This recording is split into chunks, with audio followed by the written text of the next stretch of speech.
Hello, and welcome back to Haunted Slumber. Before we begin, take a moment to leave a comment and tell me where you're listening from tonight. I always enjoy reading them. Tonight, settle in for 2 hours of slow, atmospheric horror stories created to help you relax, clear your mind, and gently drift towards sleep. There will be only 2 or 3 ads during the first 10 minutes. After that, you can enjoy the rest of the night without interruption. If you enjoy quiet, eerie stories made for late-night listening, don't forget to like this video, subscribe, and turn on notifications so you never miss another haunting tale. Now, get comfortable. Let your body become completely still and allow the sounds of the outside world to slowly disappear. The night is quiet now. Your thoughts can begin to fade, and somewhere in the darkness, an old story is waiting to be told. So close your eyes, take a slow breath, listen carefully, and let the darkness carry you softly into haunted slumber. Let's begin. Story 1. It did not begin subtly. There was no vague symbol, no strange feeling, no shadow standing at the edge of a dream. Leah saw a body. A covered stretcher was being pushed out of a hospital morgue by 4 people in white coats. A white identification tag hung from the left foot beneath the sheet, swinging gently with each movement of the wheels. The sight alone would have been difficult to ignore. For Leah, it was worse. She had experienced dreams like this before. Not normal dreams. Not the kind where random memories and fears mix together and disappear by breakfast. Sometimes she dreamed about events before they happened, or saw people and places she had never visited, only to encounter them later. She had learned long ago that when a dream felt this clear, ignoring it was usually a mistake. That night, she woke shaking. She spent the next few hours walking around her room, trying to convince herself that it meant nothing. By morning, she had failed. After struggling with the decision for most of the night, Leah finally told her parents. Their reaction frightened her even more than the dream. Her mother's face went pale. Her father immediately looked away. Neither asked the normal questions. They did not say, "Are you sure it wasn't just a nightmare?" They did not laugh. They did not tell her she had been working too hard or watching too many strange films before bed. Instead, they carefully avoided speaking about the details. Her mother asked whether she had eaten breakfast. Her father asked whether she had plans for the week. Whenever Leah returned to the subject of the morgue, they changed it. Then they left the following morning. Work, they said. Something urgent had come up. Leah did not believe them. Then there was the number 7. She did not know where she first saw it. Sometimes it appeared in the corner of a dream. Other times it seemed to flash behind her eyes just before she fell asleep. The next day, it became 6. Then 5. By the time Allison and I arrived at Leah's apartment, the number had dropped to 4. She knew it was counting down to something. She had no idea what. Neither did we. 3 days earlier, Leah had invited us over after telling us about the first dream. At the time, I had assumed we would look through some old records, compare a few names, and reassure her that nothing terrible was about to happen. Now, standing outside her apartment building, I was beginning to think that had been incredibly optimistic. So, I asked quietly, "What do we do now?" Allison shrugged. That was not helpful. We entered the building. 3 days was not enough time for an apartment to change much. The same table stood near the window. The same 4 chairs surrounded it. A huge novel sat on the table, still marked at roughly the same page. The same picture of Leah and her best friend hung on the bedroom wall. And, of course, the same human-sized charging pod stood beside her bed. It was tall enough for a person to stand inside comfortably, shaped almost like a narrow medical chamber.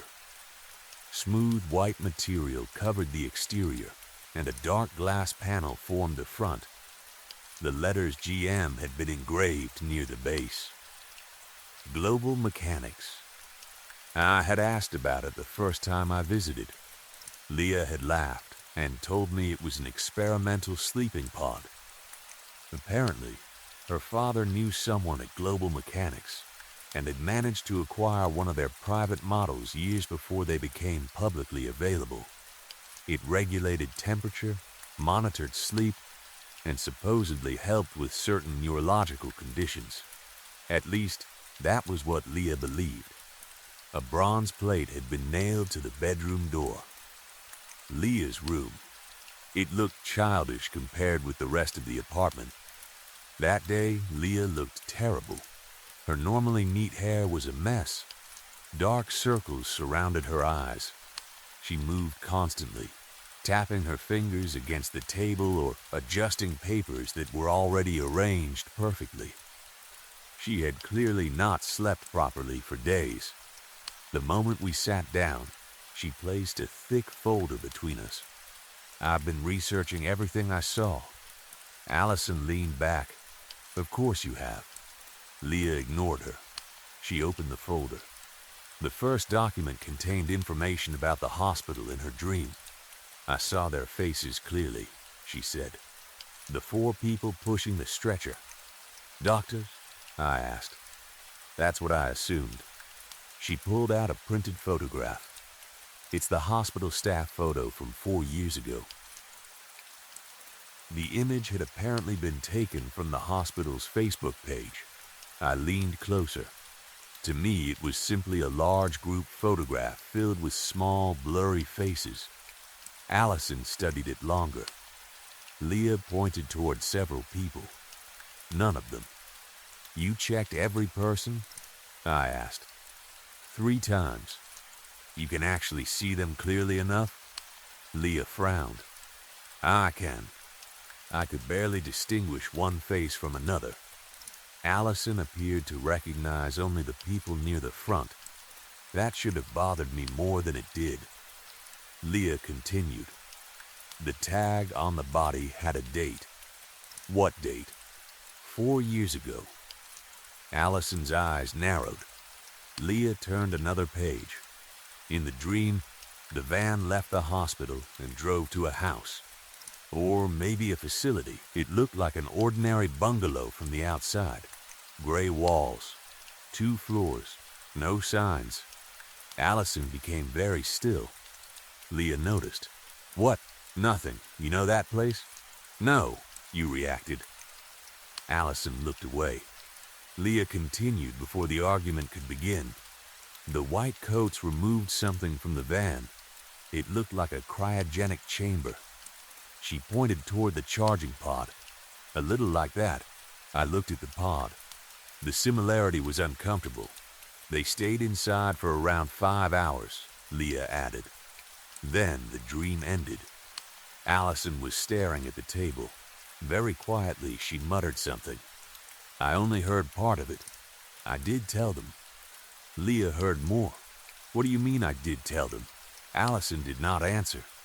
Instead, she asked, whose name was on the toe tag?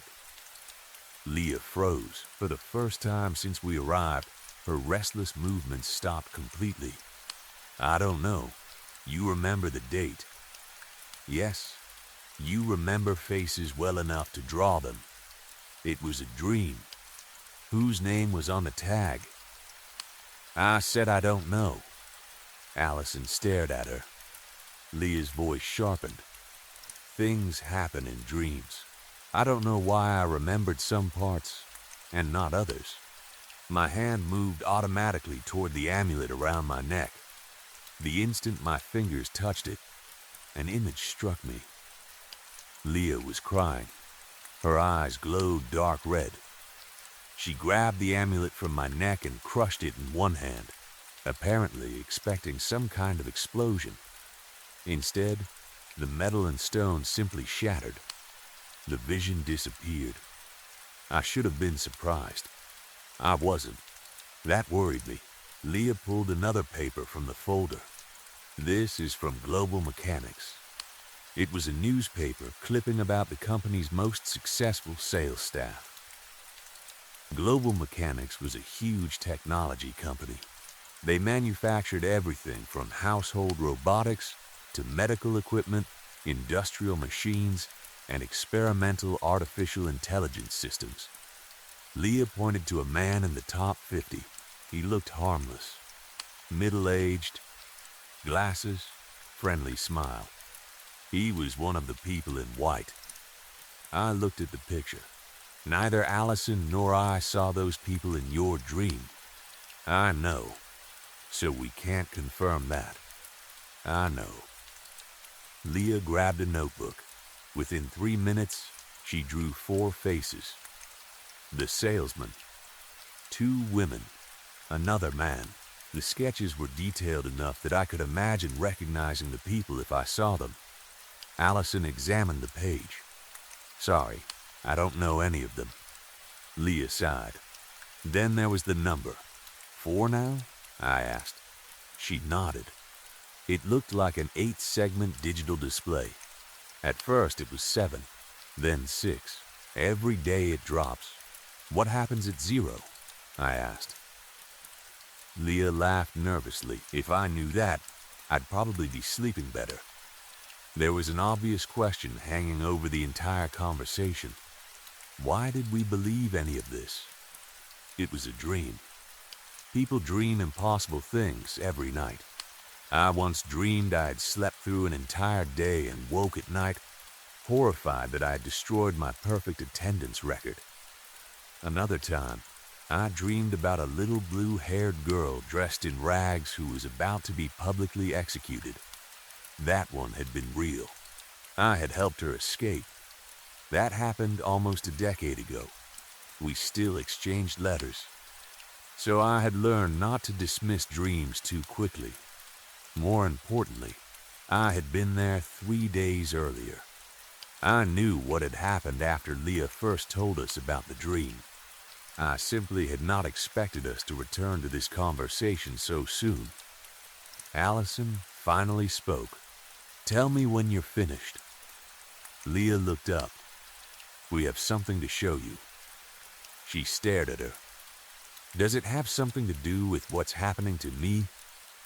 Allison gave her a tired smile. I wish it didn't. I wanted to kick Allison under the table. She had never been good at making frightening information less frightening. Leah carefully returned her papers to the folder. As I moved my chair closer, my hand brushed against the charging pod. Another vision hit me.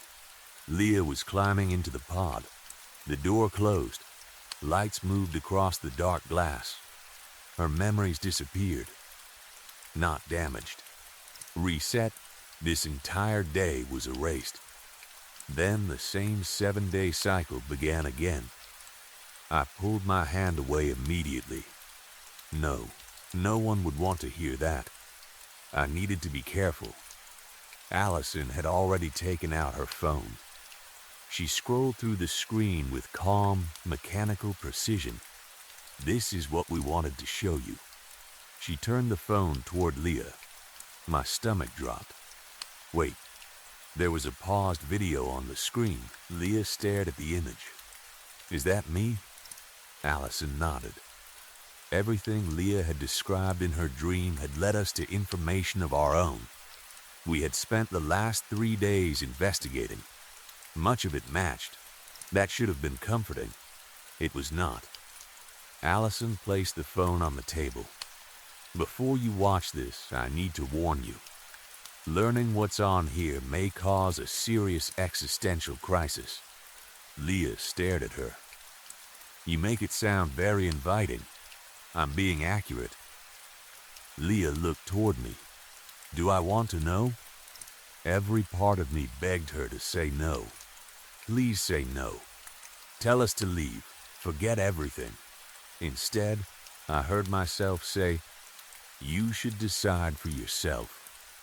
Why had I said that? Because hiding it would only make it worse later.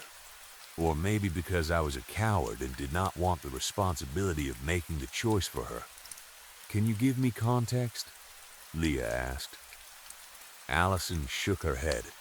"Not without your permission. Any useful context would already reveal part of the answer." Leah looked down at the folder. "Think about what your own research suggests," Allison added. Silence filled the apartment. 1 minute passed. Then another. I wondered what was moving through Leah's mind. The hospital, the corpse, global mechanics, the charging pod, the countdown. Eventually, she raised her head. "Fine," Allison blinked. "Fine, let's get it over with." Allison clapped once. "Here we go." I hated her sometimes. We moved closer together. Allison pressed play. Leah appeared on the screen. She was sitting upright inside the charging pod. She looked terrible. Not simply tired. Older, her face had the expression of someone who had aged decades in a few hours. I remembered that recording. It had taken us most of the day to get her stable enough to make it. The Leah in the video looked toward the camera. This is probably going to be confusing. She stopped. Her breathing became uneven. Then she looked off screen. "I can't do this. I can't. Is there even a point?" Allison's voice came from behind the camera. "You are capable of asking whether you exist. Therefore, something is asking the question." Continue. Video Leah looked annoyed. Strangely, that seemed to help her. "Fine. How do I explain this?" The present Leah paused the video. "I don't remember filming this." Allison nodded. "Your memories were hidden." "Hidden? If you want to stop watching, we stop." Leah stared at the frozen image of herself. Then she pressed play again. The recording continued. Video Leah took a breath. "Apparently, I am." She stopped. "You are," Allison said behind the camera. Leah swallowed. "I am a robot." The present Leah did not move. On the screen, her past self laughed weakly. "You are going to think this is some disgusting joke." I thought the same thing. The present Leah finally spoke. "This isn't funny." No one answered. The video continued. Video Leah raised one arm. "I can prove it." "I am not cutting you open to prove a point," Allison said. "Then give me the blade." "No, it's not as if I can truly be hurt. You can feel pain. That qualifies." The present Leah stopped the video again. "Robotic technology isn't this advanced." She looked at us. "Right?" Neither of us answered fast enough. "I don't look artificial. My skin isn't rubber. I can taste food. I smell things. I feel tired. I get cold." Allison said, "They recreated the neurological signals produced by smell and taste. Your system interprets them the same way a biological brain would. They? We'll get there." "Who is they?" On screen, Leah had picked up a screwdriver. The present Leah watched herself place it against her abdomen. She pushed. There was a hiss. Part of the skin and muscle-looking material separated along a hidden seam. The person holding the camera moved closer. Inside her body was machinery. Small lights glowed beneath the artificial tissue. Wires ran beside flexible tubes. A metallic structure resembling a spine extended through her torso. Leah on the screen began crying. "Stop." No one moved. "Cut it," she said. Allison's voice became softer. "You told us to record everything. I don't want to see any more." The video ended. Present Leah remained completely still. For several seconds, no one spoke. Then she laughed once, a tiny, broken sound. That was edited. I wanted to agree. I wanted to lie. That was Photoshop, right? Her voice shook. Androids don't have faces like mine. They have screens, metal heads. They can barely walk properly. They can't think like this. They can't. She pressed both hands against her chest. They can't feel. No one answered. Who was that? She demanded. What was that? I reached for her hand. Her fingers were trembling. I warned you, Allison said. I glared at her. She noticed. What? I did. Not helping. Leah stared down at herself. I'm not real. Allison moved closer. Why does that matter? Leah looked at her as if she had spoken another language. I'm not real. You clearly exist. That isn't what I mean. Then explain what you mean. I'm a machine. Leah screamed. I'm metal and wires pretending to be a person. Allison remained calm.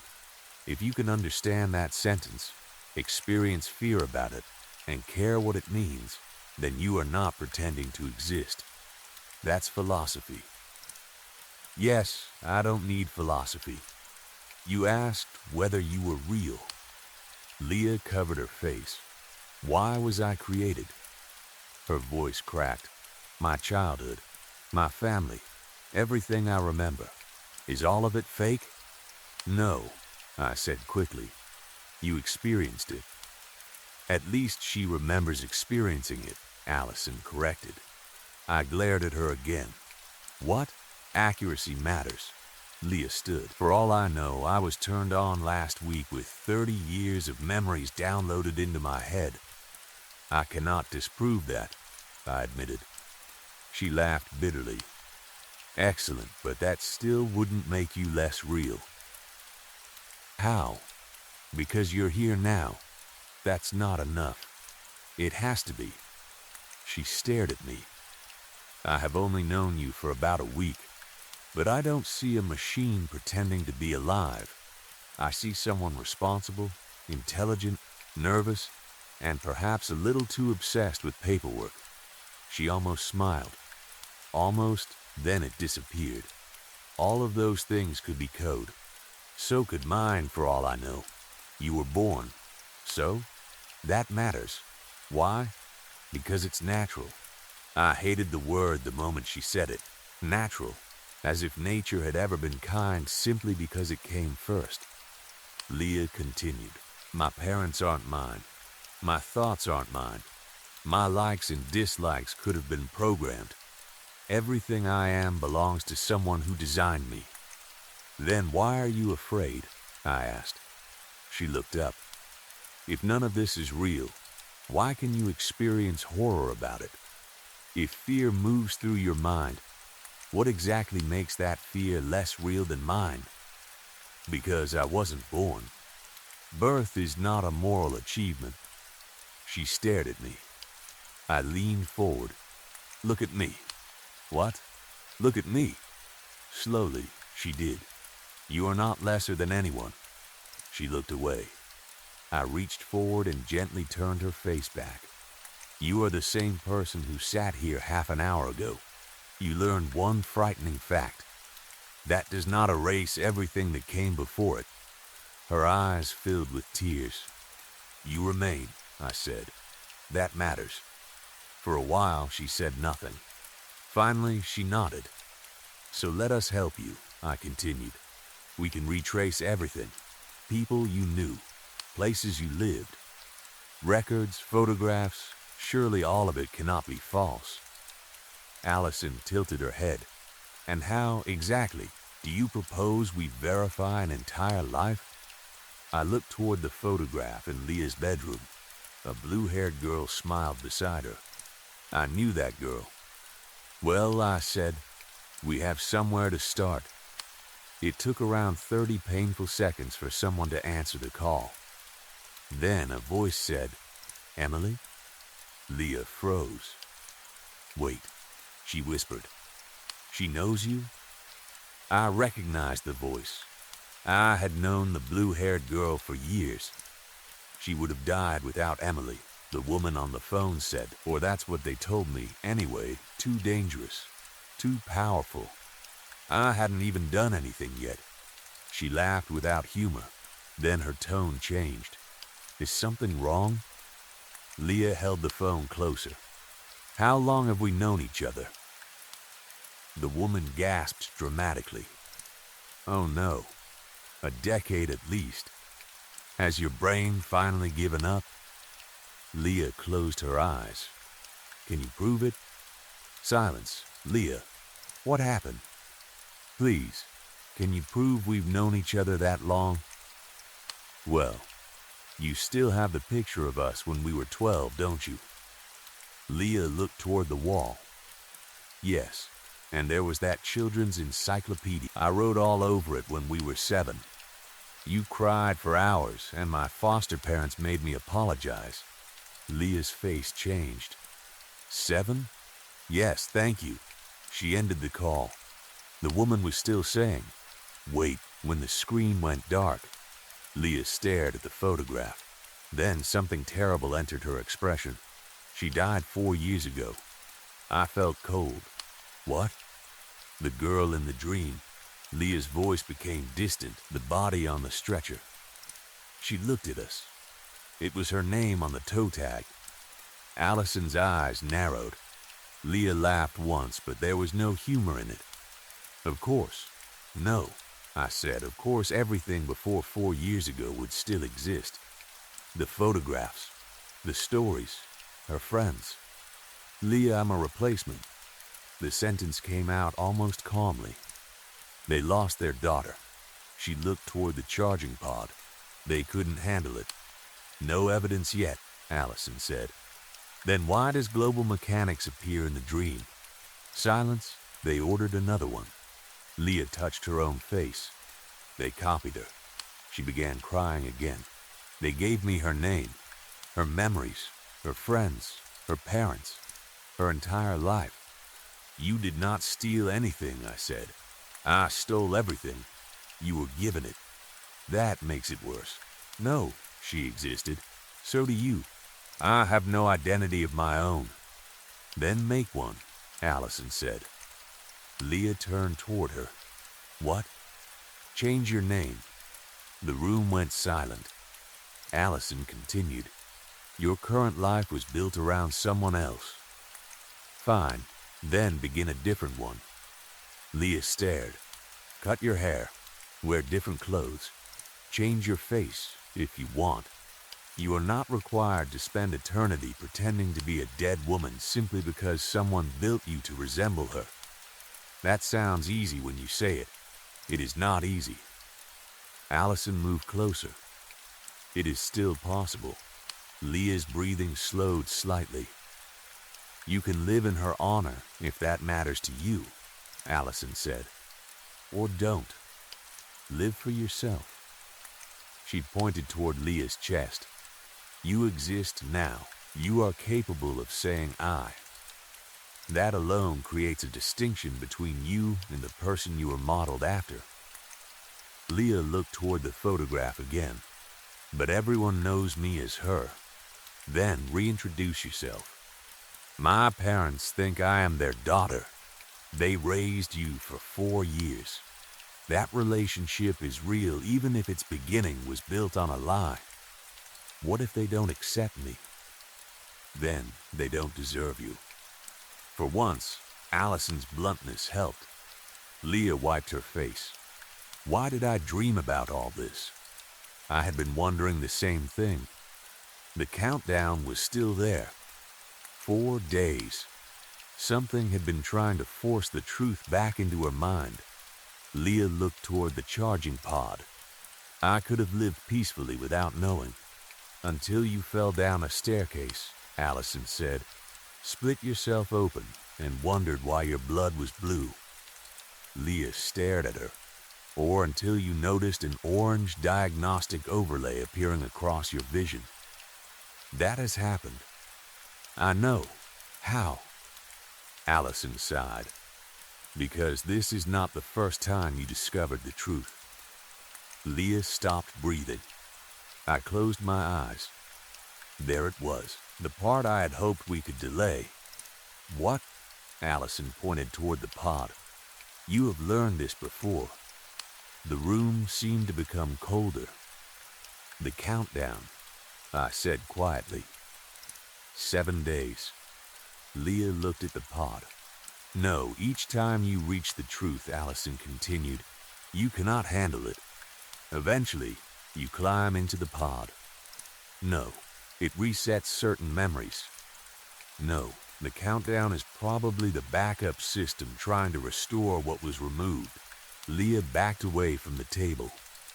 How many times? We don't know. How many times have I sat here? Silence. How many? Allison looked away, at least twice that we can confirm. Leah pressed her hands against her mouth. The number in her mind must have changed at that moment. I wondered whether she could see it. 4, 3, 2, or perhaps it had always been counting toward the video being automatically sent to her. Allison spoke carefully. That recording was scheduled to reach you in 4 days, whether we showed it to you or not. Leah laughed weakly through her tears. So I cannot even choose ignorance. Apparently, a previous version of you decided you shouldn't. Leah sat down again. For several minutes, she simply breathed. Then she looked toward her phone. I should call her back. Yes, Allison said. I just hung up on her. Yes, she was worried. Yes, Leah wiped her eyes. Allison reached into her shirt pocket. I immediately recognized what she was holding. A scalpel. Wait, I said. Didn't you specifically say you did not want to harm anyone with that? I am not harming anyone. Before I could stop her, Allison drove the scalpel into her own abdomen. Leah screamed. I nearly fell backward. There was a quiet hiss. A section of Allison's stomach opened along a hidden seam. No blood appeared. Metal, wires, soft blue lights. A complex mechanical frame beneath artificial skin. Leah stared at her. Allison calmly removed the scalpel. What the hell? Leah whispered. Allison closed the panel. Another hiss sealed it. You thought you were alone? Leah could not answer. Allison wiped the scalpel on a cloth. I have been trying to tell global mechanics for years that the memory reset feature creates unnecessary psychological instability. I stared at her. You knew this entire time? Yes, and you did not think that was important? I believed telling her before she chose to know would be unethical. Lee's eyes moved between us. You're an android. You're like me? Not exactly. Different model, different purpose. Leah began laughing. It was not happy laughter. It was exhausted, frightened, almost hysterical. Allison waited. Eventually, Leah covered her face. Oh my God. You may use whichever deity is most comforting, Allison said. Though technically neither of us requires one. I kicked her under the table. Ow, you said you don't feel pain. I never said that. Leah laughed again. This time, it sounded almost genuine. Allison stood and handed her the phone. Call your friend. Leah looked at it. I don't know what to say. Start with sorry. Humans seem unusually fond of that word. Leah stared at Allison's abdomen. You really are, yes. And you're okay with it? Allison considered the question. I became okay with it. That's different. Very. Leah nodded slowly. She looked at the photograph of the blue-haired girl again. For the first time since we arrived, she did not look at it as if it were proof against her existence. She looked at it as part of a life she had inherited, a life she could choose to continue or leave behind. Her finger hovered over the call button. What happens when the countdown reaches 0? She asked. Allison looked toward the charging pod. If we are correct, your backup memories return. And if we're wrong, then we discover something new. Leah sighed. That is a terrible answer. It is an honest one. She pressed call. The line rang. Once, twice, 3 times. The blue-haired woman answered angrily. What the hell was that? Leah closed her eyes. I'm sorry. A pause. Are you? Leah looked around the apartment. At me. At Allison. At the folder. At the charging pod. At the photograph of a dead girl whose face was also hers. No, Leah said. Then, after a moment, she added, but I think I might be. Allison sat beside her. I leaned back in my chair. Outside, evening light entered through the window. Leah continued talking to her friend, slowly, carefully. For the first time that day, she was not asking whether she was real. She was simply speaking as someone who existed. On the charging pod, a small red display turned on. None of us noticed it at first. The number 4 appeared. Then it flickered. 3. Allison saw it. Her expression changed. I followed her gaze. Leah was still on the phone. The display changed again. 2. That is too fast, I whispered. Allison stood. 1. Leah looked toward us. What? The pod opened by itself. Cold white light spilled across the bedroom. Leah dropped the phone. A voice came from inside the machine. Her voice, not the Leah sitting beside us. Another recording, another version. If you are hearing this, the voice said, then the reset failed. Leah stared at the pod. The display reached 0. Her body went rigid. Her eyes flashed orange. For 1 second, symbols and lines moved across her pupils. Then she gasped. Memories returned. Not 1 week. Not 4 years. Dozens of cycles. Dozens of discoveries. Dozens of breakdowns. Dozens of times entering the pod because knowing the truth had become unbearable. She screamed. Allison grabbed her before she fell. Leah clutched at her arms. I remember. No, you don't. Her eyes widened. I remember the first time. Allison froze. What first time? Leah looked toward the photograph. The girl did not die before they built me. No one spoke. She saw them. Who? The white coats. Leah's voice shook. She saw them take her. I felt the amulet against my chest turn cold. Leah looked at us. The body in the dream wasn't the original Leah. Allison's face changed. Then who was it?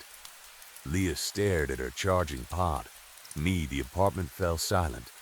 From somewhere deep inside the pod, machinery began to wake. And on the small display, a new number appeared. 7. Story 2. I don't know if this belongs here, but I have been thinking about it for months, and no matter how hard I try, I cannot get it out of my head. There is a meat processing company outside a mid-sized border city in Texas. I am not going to give you the name, maybe that sounds dramatic, but I still live here, and I have no interest in finding out what happens when a company with that much money decides somebody has been talking too much. People around here know exactly which factory I mean anyway.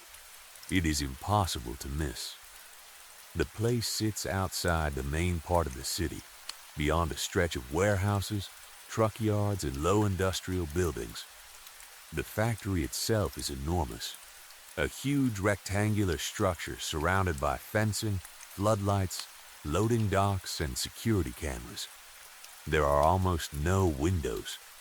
That always bothered me. During the day, it looks like any other industrial plant. Workers' cars fill the parking lot. Trucks arrive at the loading bays. Delivery vans move through the security gates. At night, though, it feels different. The floodlights stay on. Trucks keep coming and going long after most businesses have closed. Some arrive at midnight, others leave at 2 or 3 in the morning. You can hear the refrigeration units humming from the road if you stop nearby. The factory never seems to sleep. Their products are everywhere. Burgers, sausages, hot dogs, frozen hamburger patties, cheap packs of ground meat, family-sized boxes sold at discount supermarkets. You have probably seen their products before if you live anywhere in this part of the country. Maybe farther than that. Their packaging is bright and friendly, usually covered with pictures of smiling families grilling outside. Nothing about it looks unusual. That is what bothers me. Nobody asks how they produce so much meat. Obviously, there is an official explanation. Cattle, pork, processing contracts, large suppliers, distribution networks, industrial farming, all the things you would expect from a company that produces cheap meat on a huge scale. I understand that. I am not claiming I have proof of anything. But there are stories people tell around here. Stories they have been telling for years. The kind that sound stupid when you hear them once, but begin feeling different when 5 unrelated people tell you almost the same thing. Young men disappear in this city. That alone is not unusual. People disappear everywhere. Some leave voluntarily. Some get arrested. Some cross the border. Some become involved with drugs or gangs. Some simply decide they are done with their old lives and stop contacting everyone they knew. That is what the police usually say. Maybe they are right. But there is a pattern people here have noticed. Most of the missing men connected to the rumors are young. Early 20s, mostly, sometimes late teens, sometimes closer to 30. They usually come from poor neighborhoods. A lot of them are construction workers, warehouse employees, gym guys, farmhands, mechanics, day laborers, or people doing whatever physical work they can find. Healthy men. Strong men. Men who look like they could carry heavy things for 12 hours without complaining. And almost all of them have something else in common. Their lives are unstable enough that disappearing does not immediately look suspicious. Maybe they live with roommates instead of family. Maybe they move from job to job. Maybe they have a criminal record. Maybe they owe somebody money. Maybe their parents live in another state or another country. Maybe they have already disappeared for days at a time before. The kind of men nobody important notices quickly. That sounds cruel. It is cruel. But if a 22-year-old from a wealthy neighborhood disappears, there are news cameras outside his parents' house by the next morning. If a 22-year-old day laborer living in a rented room stops showing up for work, people assume he moved on. That is how the rumors begin. A guy stops answering his phone. His supervisor says he probably found another job. His friends think he is staying with a girlfriend. The girlfriend thinks he left town. His landlord eventually throws his things away. By the time somebody seriously asks where he went, weeks have passed, sometimes months.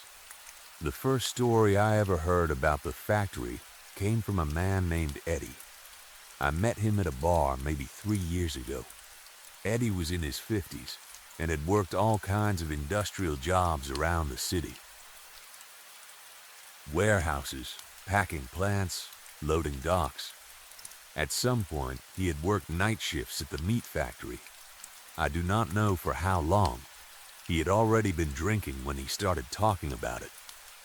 Someone at our table complained about the price of beef, and Eddie laughed. Not a normal laugh. More like somebody had told a private joke. He said, "That place never worries about running out of meat." Everybody laughed. Then Eddie said, "You boys ever hear about special selection?" I assumed he was talking about cuts of beef. He shook his head. The best bodies are worth more. The table went quiet. Someone asked if he meant organ trafficking. Eddie looked genuinely confused. Then he laughed again. No, product. That was the first time I heard it. He said the factory had a special selection process. His words, not mine. According to Eddie, normal livestock entered through one side of the facility. Cattle and pigs were processed in the main areas where most employees worked, but certain refrigerated trucks went to a separate loading section at night. Only selected workers had access. Security around that part of the building was much stronger. He said employees called it the cold side. Maybe he invented that name. Maybe the whole thing was a drunken story. But Eddie claimed he once saw one of those trucks opened. There were no cattle inside, no hanging carcasses, no boxed meat. Just several long shapes wrapped in thick black plastic, human-sized. He said he asked his supervisor what they were. The supervisor told him that if he wanted to keep receiving his paycheck, he had seen nothing. Eddie quit a week later. At least, that is what he claimed. I thought the story was ridiculous. Somebody else at the table asked why he had never gone to the police. Eddie stared into his beer for a few seconds.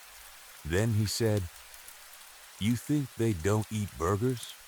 Nobody laughed that time. I forgot about the conversation for almost a year. Then a guy named Mateo disappeared. I did not know Mateo personally, but we had mutual friends. He was 24, worked construction, big guy, healthy. He went to the gym constantly and posted pictures of himself lifting weights. He was not rich. He rented a small apartment with another guy and took whatever jobs he could find between construction projects. One Friday, Mateo told his roommate he had found a one-day cash job. He said some people were paying well for overnight loading work. That was the last confirmed conversation anybody had with him. His roommate assumed Mateo had gone somewhere afterward. By Sunday, his phone was dead. Monday morning, he did not show up at a construction site. His friends started asking questions. Apparently, the job had been offered by a man outside a discount grocery store. That sounds ridiculous, but temporary cash work is common here. You stand around certain parking lots early enough and somebody will come by looking for men willing to work. Moving furniture, cleaning properties, loading trucks. Demolition, nobody asks for paperwork because nobody wants paperwork. Mateo had apparently been told to meet a white van behind an old shopping center. Several people saw him get inside. Nobody remembered the license plate. Police looked into it. Eventually, Mateo was listed as a missing person. Nothing happened. His roommate moved away a few months later. His mother kept posting his photograph online. I still see it occasionally. That might have been the end of it, if not for what one of Mateo's cousins told me. He claimed Mateo had messaged him shortly before midnight on the night he disappeared. Only one text. "This place smells fucking awful," his cousin replied, asking where he was. No response. The message showed as read. The next morning, the phone was turned off. Again, that proves nothing. Maybe Mateo ended up at some illegal slaughterhouse. Maybe the job had nothing to do with the factory. Maybe the message was about somewhere completely different. But then another guy disappeared. Then another. That was when I started paying attention. There is an entire collection of stories about that company once you know who to ask. One man says he found work boots behind the perimeter fence. Good boots too, steel-toed, almost new. They were lying beside a cracked smartphone. He said both were covered in something greasy. He called security instead of touching them. 2 guards came outside almost immediately. Not police. Company security. They took the boots and phone. The next morning, both were gone. Another woman told me her cousin took a temporary job at the factory. 1 shift. He was supposed to clean machinery overnight. He called her around 10 in the evening and complained that nobody had given him proper safety equipment. Then he sent another message around 1 in the morning. All it said was they moved us somewhere else. She asked where. He never answered. He never came home. According to her, the police classified him as an adult who had probably left voluntarily. His wallet was still in his room. So were most of his clothes. Another story involves an unmarked refrigerated truck. A delivery driver claimed he regularly saw it leaving through the back gate between 2 and 4 in the morning. No company logo. No identification. Completely white. The driver said the strange part was that it always arrived empty, or at least it rode high like an empty truck. When it left, the suspension sat noticeably lower. He joked to another driver that they must be moving bricks at night. The other driver told him to stop talking about it. A week later, the truck started using another route. Maybe that is coincidence. Everything is coincidence when you look at only one story. That is what makes rumors like this difficult. Each detail has a normal explanation. A young man disappears. People disappear. Boots near a factory. Workers lose things. A refrigerated truck leaves late. Meat companies operate at night. Heavy security. Large industrial facilities need security. Put everything together, though, and something starts feeling wrong. I decided to drive past the factory one night. That was stupid. I know that now. It was almost 2 in the morning. I had finished helping a friend move furniture and was already nearby. Instead of going home, I took the industrial road that passes behind the plant. There is a long stretch where the road runs beside the outer fence. Most of the factory cannot be seen clearly because of concrete barriers and storage buildings, but you can see the loading areas through gaps. The first thing I noticed was how many lights were on. The parking lot looked almost as bright as daytime. There were several normal company trucks near the main docks. Farther behind them, I saw 2 white refrigerated trucks. No markings, no logos. Exactly like the ones people had described. I slowed down.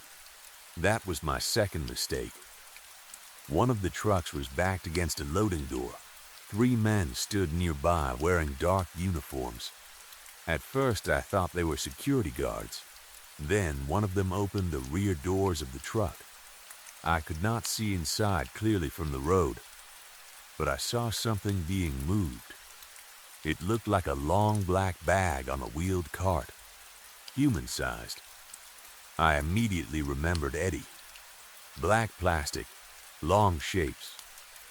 For a second, I almost stopped the car. Then one of the men turned toward me. Even from that distance, I knew he was looking directly at my vehicle. He raised a hand to his ear. I drove away. Less than a minute later, headlights appeared behind me. A black SUV. Maybe it had been on the road already. Maybe it had nothing to do with the factory. But it followed me through 3 turns. I went onto the highway. It followed. I took an exit I did not need. It followed. At that point, I was genuinely frightened. I pulled into the parking lot of a 24-hour gas station where several other cars were parked. The SUV continued past. I sat there for nearly 40 minutes before driving home. 2 days later, I noticed a small, dark sedan parked across the street from my apartment. It stayed there for several hours. Again, maybe coincidence. I have become very good at saying that word. Coincidence. It helps you sleep. The rumors became worse when people started talking about how the company chooses people. Supposedly, it does not simply grab random men off the street. That would be too dangerous. Instead, there are recruiters, not official employees, people who hang around outside hardware stores, gyms, shelters, cheap apartment complexes, and labor pickup areas. They offer cash work, usually physical jobs, loading, moving, cleaning, warehouse shifts. Nothing that sounds strange. They prefer men who are strong and healthy. One former worker supposedly said the company had categories: age, weight, body fat, muscle, health, diet, drug use. I do not know if that is true. The story claims that some men are rejected because they smoke too much, drink too heavily, or use drugs. Others are considered premium. The better the condition of the body, the more valuable it becomes. Not for organs, for product. That phrase keeps coming back. Product. There is something about reducing a person to that word that makes me feel sick. According to the rumor, nothing is wasted. Different parts go into different products. The highest quality muscle becomes ground meat. Other tissue goes into processed sausages and hot dogs. Fat is blended with animal fat. Everything is mixed heavily enough with ordinary meat that nobody would ever notice. Before anyone starts explaining food testing to me, yes, I understand there are inspections. I understand factories have regulations. I understand Dina could theoretically identify human material. I understand how insane all of this sounds. That is why I keep trying to convince myself it is nonsense. But then I think about money. Companies cheat. Inspectors can be bribed. Samples can be controlled. Paperwork can be falsified. And if only a tiny percentage of the total product came from another source, how often would anyone really test for something they had no reason to suspect? I do not know. That is not even the worst part. The worst part is where their cheapest products are sold. Go into the discount stores in the poorest neighborhoods around here. You will see their brand everywhere. Cheap hot dogs, budget burger patties, large frozen boxes designed for families trying to stretch $20 across several meals. The same neighborhoods where many of the missing men lived. That connection might mean absolutely nothing. Poor neighborhoods buy cheap food. Of course, companies sell cheap products where there is demand. That is basic business. But once the idea gets into your head, it becomes impossible to stop seeing it. Mateo lived 6 blocks from a store that sells their frozen patties. The cousin who disappeared after taking the cleaning job lived near another. One of the first missing men I researched had worked at a warehouse directly behind a supermarket that regularly ran promotions on the company's hot dogs. It started feeling like the city was consuming its own people. That sounds dramatic. I know, but I cannot find another way to describe the thought. People disappear from poor neighborhoods. A few weeks later, trucks leave the factory. Cheap meat returns to those same streets. Nobody asks questions because everyone is hungry and the price is good. I started avoiding the company's products. That part was easy. Then I started checking labels on everything. That became harder. The company supplies meat to other businesses, restaurants, school cafeterias, small grocery brands, possibly regional chains. At least, that is what people claim. Sometimes the company name is not even on the front of the package. You have to read the tiny processing information on the back. Once I started looking, I realized how much of the food around here passes through the same few facilities. That made me paranoid. I stopped eating ground meat unless I watched the butcher prepare it. I stopped buying sausages entirely. Friends began joking that I had become vegetarian. I laughed. I never explained why. Then, about 4 months ago, I met someone who scared me enough that I almost stopped asking questions completely. He worked maintenance at the factory, or claimed he had. I met him through a friend of a friend. We spoke in the parking lot behind a bar. He refused to sit inside. He kept looking around while we talked. I asked him directly whether the rumors were true. He stared at me for a long time. Then he asked why I cared. I told him about Mateo. His expression changed. Not much, just enough. He asked what Mateo looked like. I showed him an old photograph on my phone. The man looked away almost immediately. I asked if he recognized him. He said no, too quickly. Then I asked about the cold side. His face went pale. I had never told him what Eddie called it. I only said the words, the cold side. He immediately told me to leave. I followed him toward his car and asked what it meant. He turned around and grabbed my shirt. Stop asking. That was all he said. Not there is no cold side. Not you heard a stupid rumor. Stop asking. I asked him if people were being killed there. He looked at me with an expression I still cannot forget. Then he said, "They don't call them people once they're inside." He left. I never saw him again. The friend who introduced us claims the man moved to Oklahoma. Maybe he did. I hope he did. I have not tried to find him.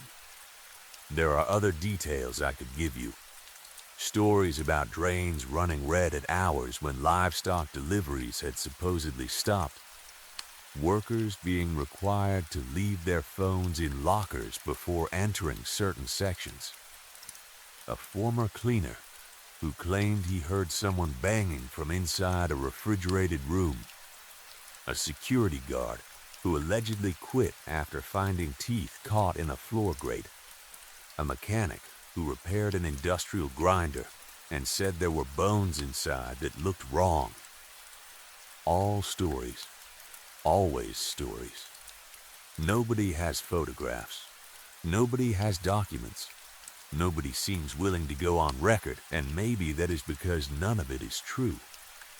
Maybe the factory has become our local monster. Every town has one.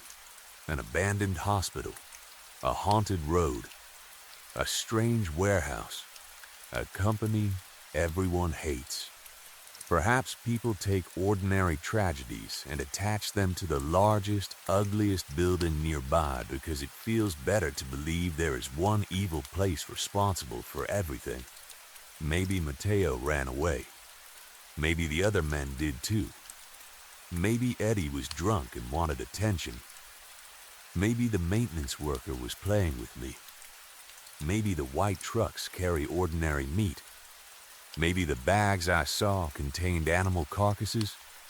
Maybe the SUV behind me was just another driver going the same direction. I repeat those explanations constantly. They almost work. Then I see one of the company trucks at night. That is when everything comes back. A few weeks ago, I was stopped at a red light around 1 in the morning. A refrigerated truck pulled beside me. It had the company logo on the door. The refrigeration unit hummed loudly. I looked at the trailer. There was nothing unusual about it. Then I noticed something near the rear door. A dark liquid had collected along the bottom edge. It dripped onto the road, probably blood. Normal for a meat truck, right? I told myself that. Then something hit the inside of the trailer. One heavy thump. I looked over. Another thump. Then, silence. The light turned green. The truck drove away. I stayed there until someone behind me honked.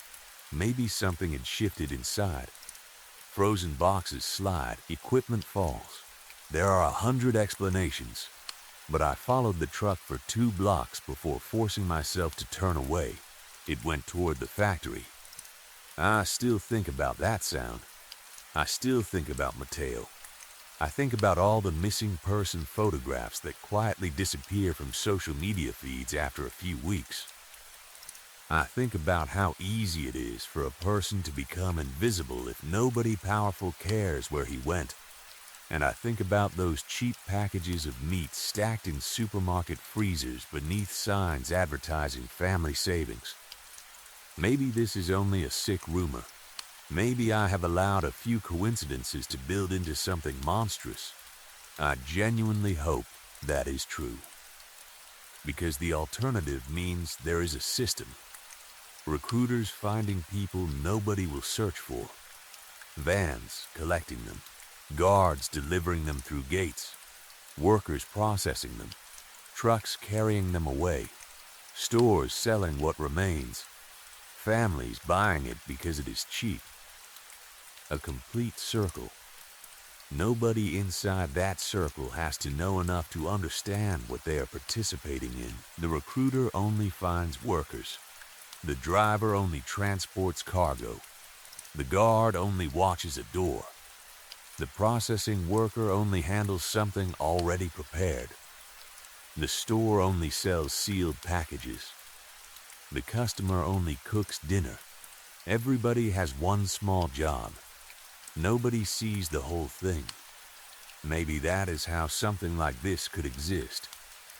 Not because hundreds of people knowingly agreed to murder strangers. Because hundreds of people each agreed not to ask one extra question. That thought has stayed with me longer than anything else. I used to believe monsters had to hide. Now I wonder if the best place for a monster is somewhere completely visible. Somewhere huge. Somewhere legal. Somewhere surrounded by paperwork, uniforms, delivery schedules, security gates, and smiling advertisements. Somewhere people trust because it has a brand name. A place that produces millions of meals. A place nobody would ever think to search for missing men, because the idea itself sounds too ridiculous to believe. Maybe I am wrong. I want to be wrong. But whenever I see one of those refrigerated trucks moving through town after midnight, I look at the trailer and wonder what is inside. Whenever I see someone grilling those cheap burgers at a family barbecue, I wonder why the meat costs so little. And whenever somebody around here disappears, I find myself checking their age, their job, their build, whether they lived alone, whether anybody is really looking for them. The worst part is that sometimes they fit the pattern perfectly, and a few weeks later, the supermarket runs another sale. Story 3. I don't know why I'm writing this. Maybe I'm afraid that if I keep everything inside my head for too long, I'll eventually convince myself that none of it really happened. Maybe one day I'll decide it was stress, bad dreams, or some strange chain of coincidences. I wish I could believe that. Everything started with a bouquet. A stupid, beautiful bouquet of flowers. Yesterday was our anniversary. My boyfriend had never really been the flower buying type. He was more of a food, coffee, and late-night drive kind of person. If he wanted to surprise me, he would usually bring my favorite snacks or show up outside my apartment and tell me we were going somewhere without explaining where. That was one of the things I loved about him. So when he appeared at my apartment holding the most beautiful bouquet I had ever seen, I was genuinely surprised. Flowers? I asked, laughing, He gave me that proud little smile he always made when he knew he had done something right. Happy anniversary. I took the bouquet from him and immediately noticed that the flowers were unusual.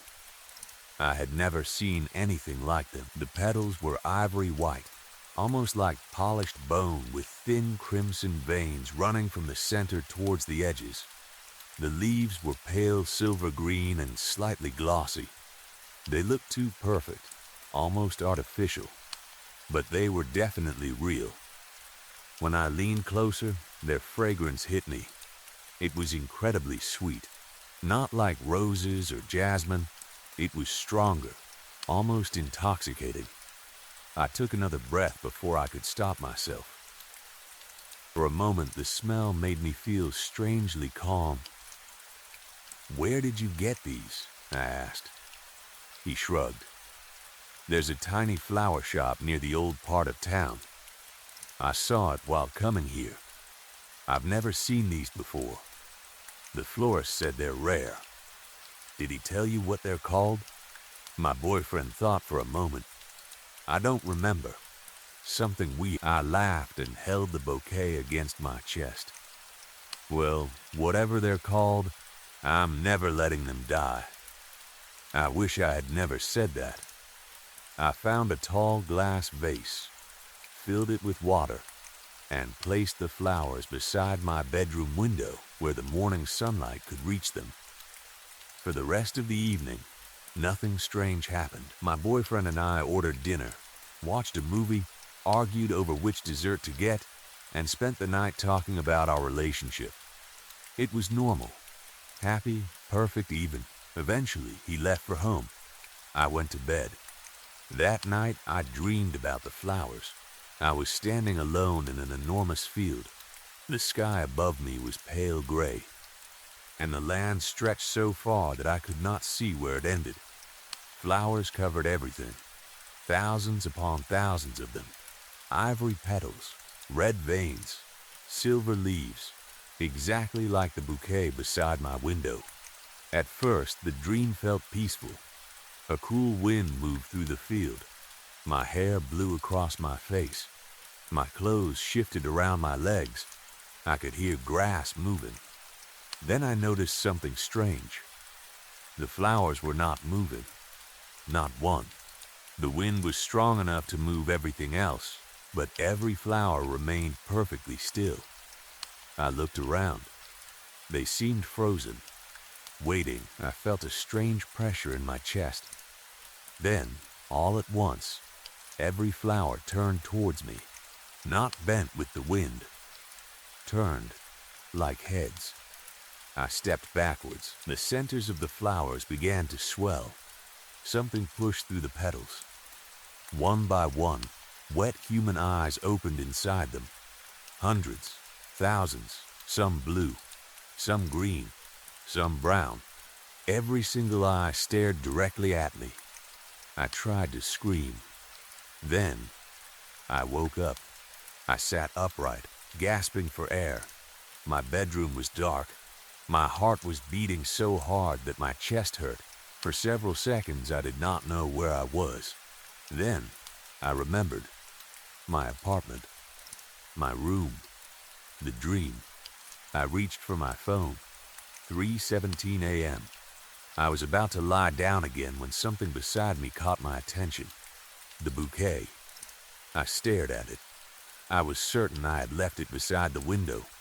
Now the vase was sitting on my bedside table, less than an arm's length away. I did not move. The flowers seemed almost luminous in the darkness. Their sweet fragrance filled the room. I tried to think of an explanation. Maybe I had moved them before going to bed. Perhaps I had been distracted. Maybe I was simply exhausted. Then I counted the flowers. 1, 2, 3. I counted slowly. When I finished, my stomach tightened. 13. I counted again. 13. I remembered there being 12. I was almost sure. 12 flowers. Yesterday, when my boyfriend handed me the bouquet, I had counted them because I thought the arrangement looked unusually perfect. 12. Now there were 13. I stood beside the bed for almost a minute, staring at them. 12, I whispered. Maybe I had been wrong. People miscount things. It happens. I had just woken from a nightmare. My mind was probably confused. That had to be it. I switched off the bedside lamp and pulled the blanket over my head. Sleep did not return easily. Every sound seemed louder. The ceiling fan creaked. The curtain brushed against the wall. Somewhere outside, a dog barked. At one point, I opened my eyes because I could have sworn someone whispered my name. There was nobody there. Eventually, exhaustion won. When I woke again, sunlight was pouring through the curtains. Birds were singing outside. The whole night suddenly felt stupid. I laughed quietly at myself while getting dressed for college. Before leaving the room, I looked at the bouquet. For a second, I considered throwing it away. Then I felt guilty. It was an anniversary gift, a thoughtful one. I smiled at myself.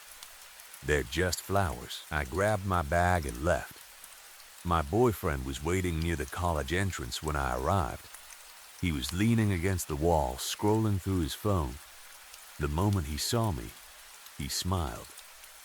Morning, he leaned forward and kissed my forehead, then casually took my bag from my shoulder like he always did.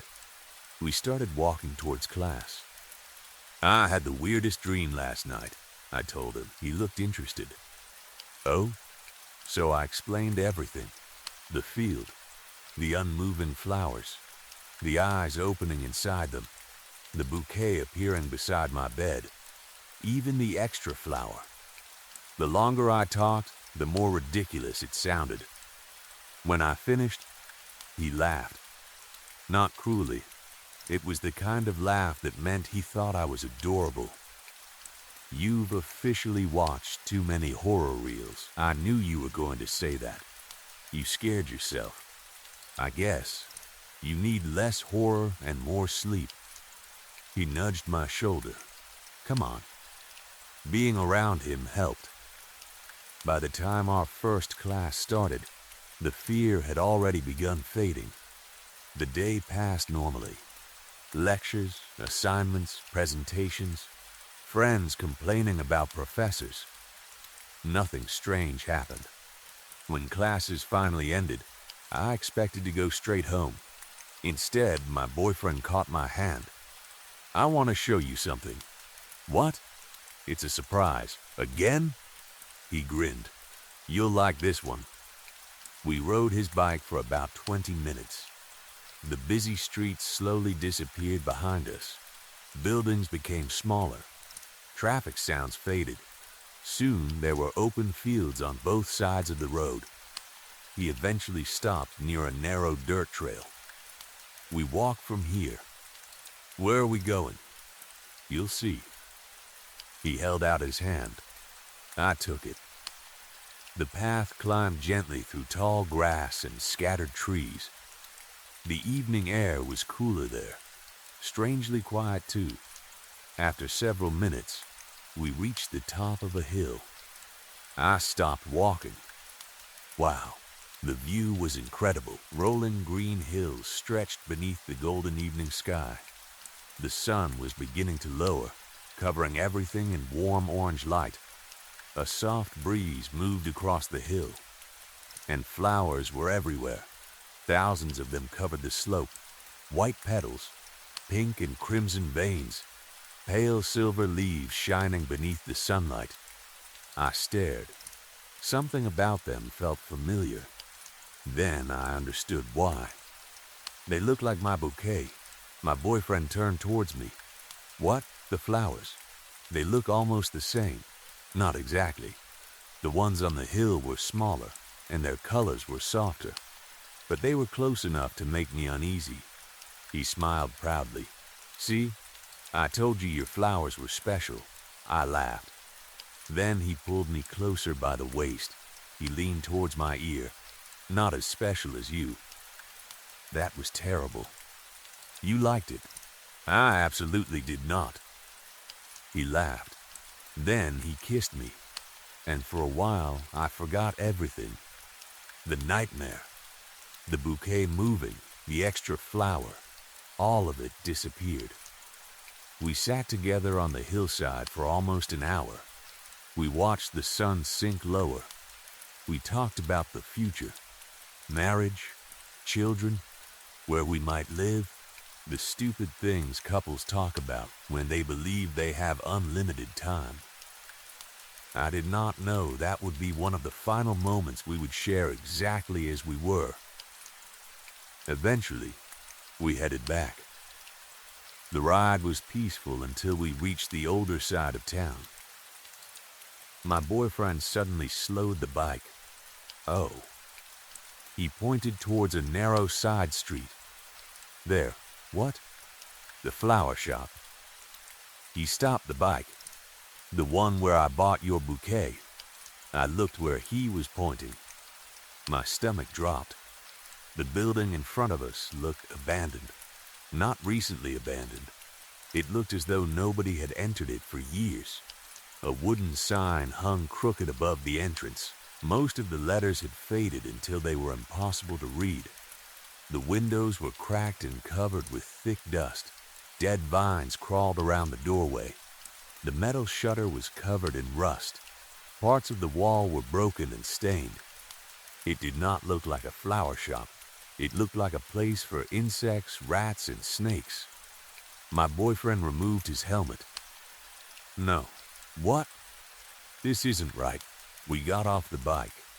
He walked towards the shop. I was here yesterday. I followed him. It was open. His voice became quieter. There were flowers outside. He moved closer to the window. The lights were on. He looked through the dirty glass.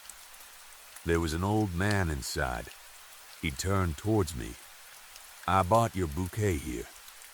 For the first time, he looked genuinely frightened. I stared through another broken window. Inside, shelves had fallen over.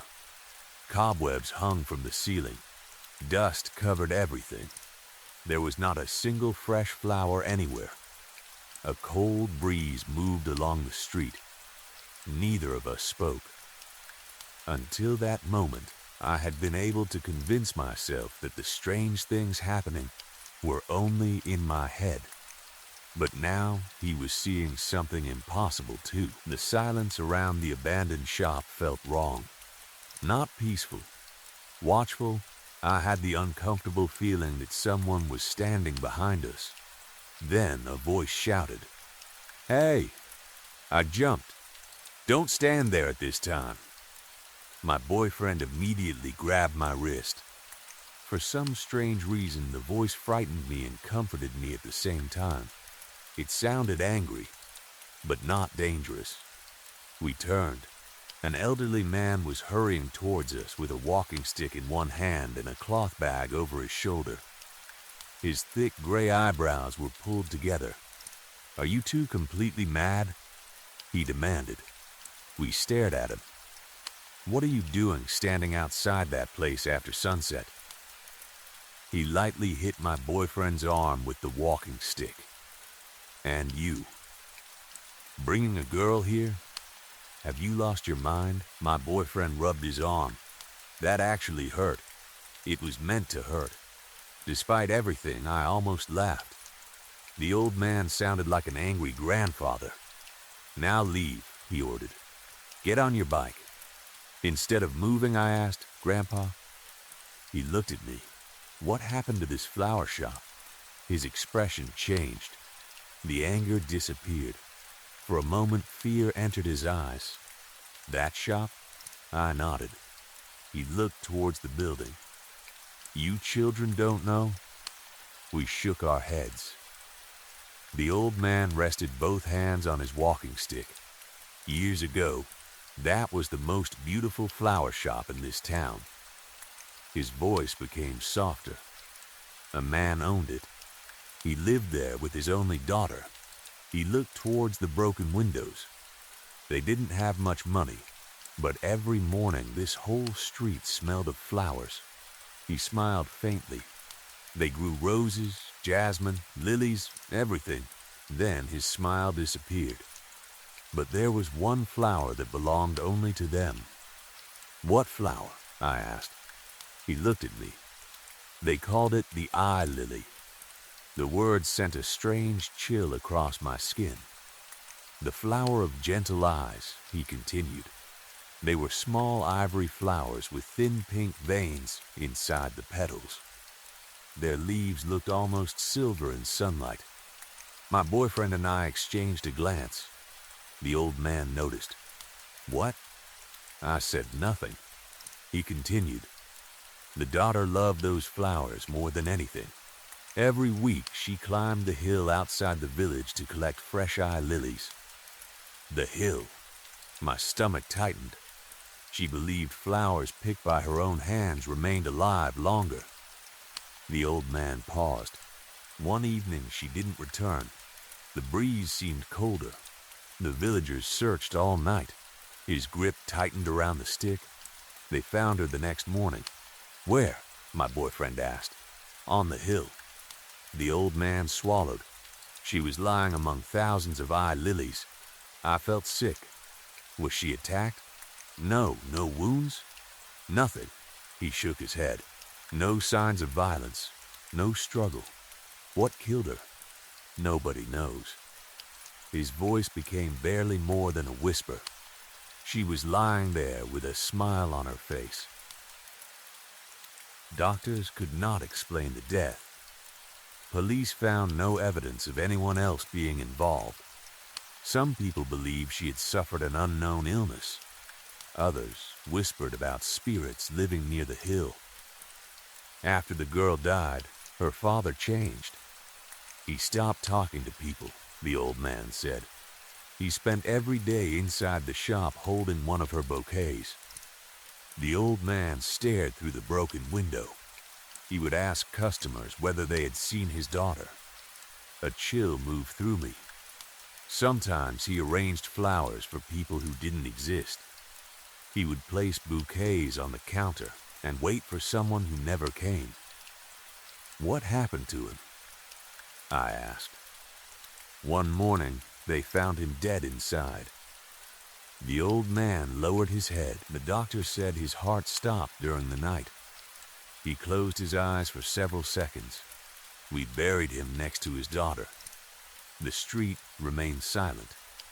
That should have ended everything, he said. But it didn't. I already knew I did not want to hear the rest. After the father died, people started seeing the shop open at night. My boyfriend went still.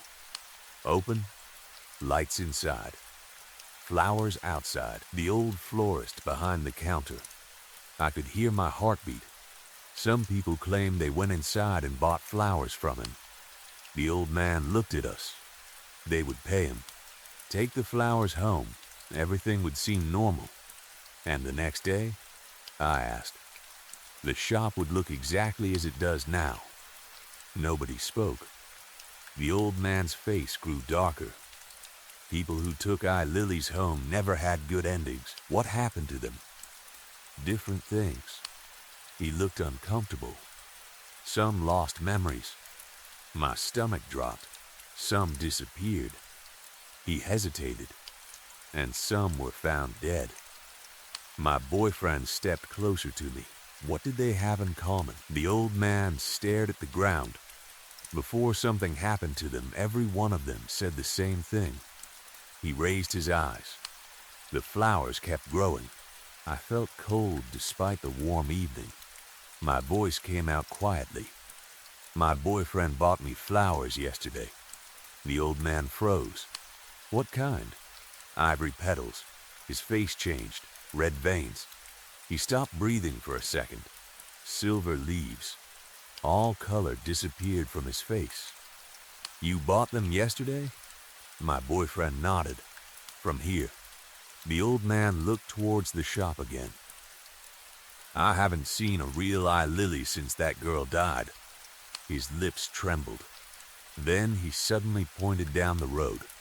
Go. Neither of us moved. Go home right now. His voice was no longer angry. It was frightened. Do not stop anywhere. He looked directly at me. And whatever happens, do not keep those flowers in your bedroom tonight. Then he turned away. After several steps, he stopped. Without looking back, he spoke one final time. If you ever hear the eye lily calling your name, do not answer. Then he walked away. For the first time since receiving the bouquet, I wished my boyfriend had never bought it. We almost ran back to his bike. Neither of us spoke during the ride. The old man's words repeated inside my head. If you ever hear the eye lily calling your name, don't answer. I wanted to laugh. I wanted to call it an old ghost story, but the abandoned shop existed. My boyfriend had seen it open the previous day. He had spoken to someone inside. That part could not be explained away. When we reached my apartment, he came upstairs with me. I unlocked the door. We entered my bedroom. Both of us froze. The bouquet stood beside my bed exactly where I had left it. The flowers looked even healthier than before. The petals seemed newly opened. I walked towards them. No, I counted. 1, 2, 3. My hands started shaking. 14. There were 14 flowers. I counted again. 14. The previous night there had been 13. This time, I knew I had not made a mistake. My chest tightened. My boyfriend stepped forward. You're panicking. There's another one. Tara, there's another flower. He grabbed the vase. Look, they're flowers. Don't touch them. He walked to the window. Before I could stop him, he opened it. Then he threw the entire vase outside. I rushed over. The glass shattered on the road.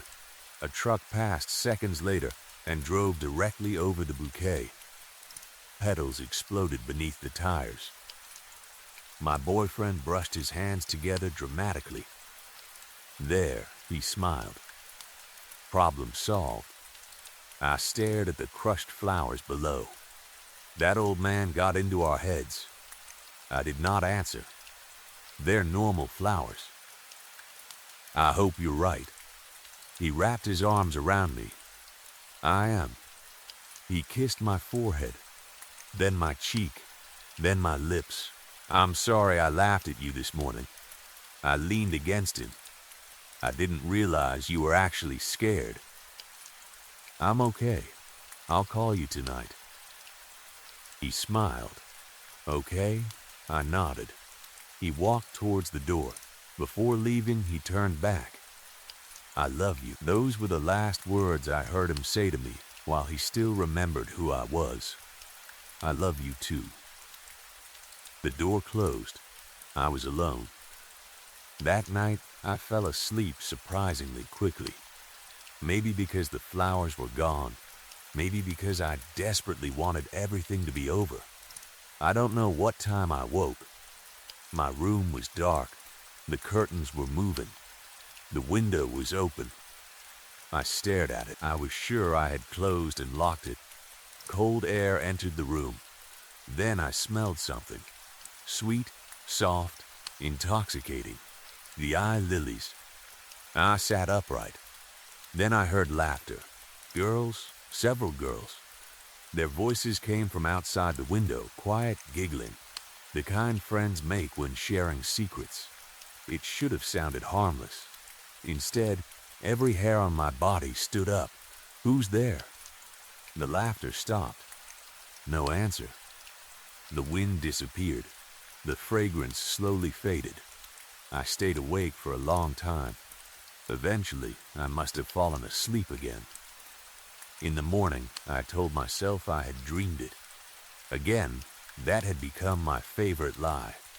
I got ready for college and hurried outside. I was already late. Then I noticed the roadside. Small bushes had appeared beside the apartment building. Tiny white flowers covered them. Ivory petals, pink veins, silver green leaves. Ah, lilies. I stopped. Then I forced myself to continue walking. They're just flowers. I was late. Every morning my boyfriend waited at the college gate. He would lean beside his bike, checking his phone until he saw me. Then he would smile. That smile was usually the best part of my morning. That day, he was not there. I checked the time. Maybe he was late. 5 minutes passed. Then 10. Students entered the building. Teachers walked past. Still nothing. I called him. No answer. Again, nothing, again. Each unanswered call made the knot in my stomach tighter.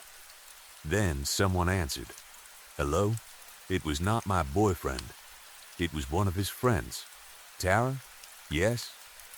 His voice immediately made me afraid. He was in an accident last night.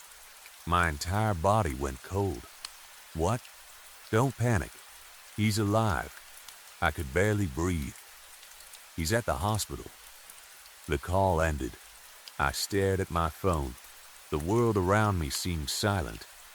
I do not remember leaving college. I only remember running. When I reached the hospital, I was completely out of breath. The receptionist had to ask me twice for his name because I spoke too quickly. Eventually, I found the room. I pushed the door open.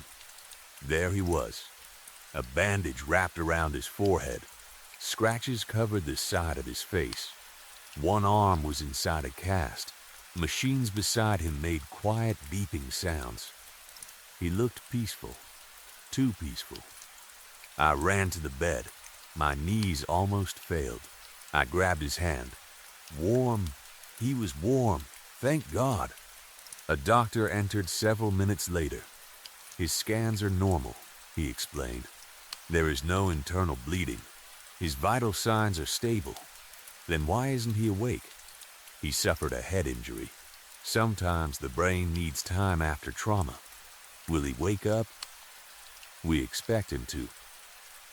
I nodded. I cried while holding his hand. I'm sorry, I whispered. I'm so sorry. Part of me believed the flowers had caused the accident. Part of me knew how insane that sounded. Time passed.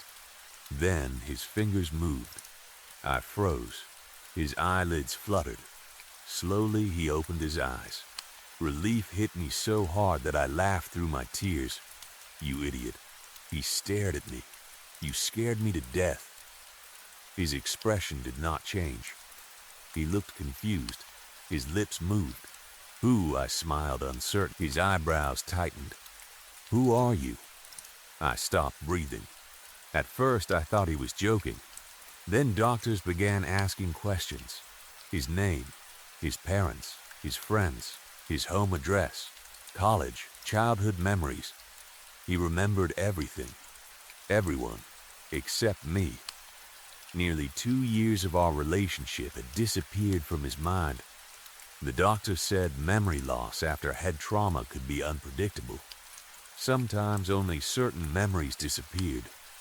Sometimes they returned. Sometimes they did not. I looked at my boyfriend.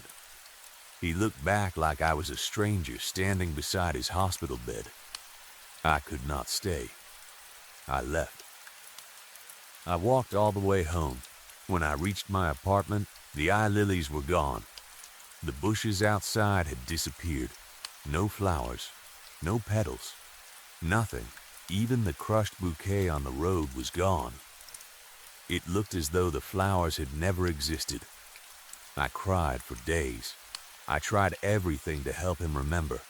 Photographs, messages, videos, voice recordings, places we had visited. Nothing worked. I stopped attending college. I barely left my apartment. I began wondering whether the eye lilies had ever been real. Maybe I had imagined them. Maybe grief had changed my memories. But my boyfriend had seen the abandoned shop. He had heard the old man. He had thrown the bouquet away. Those memories belonged to both of us.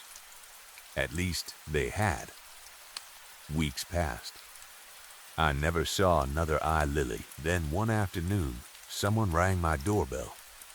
I opened the door. It was him, my boyfriend, the person I loved more than anyone.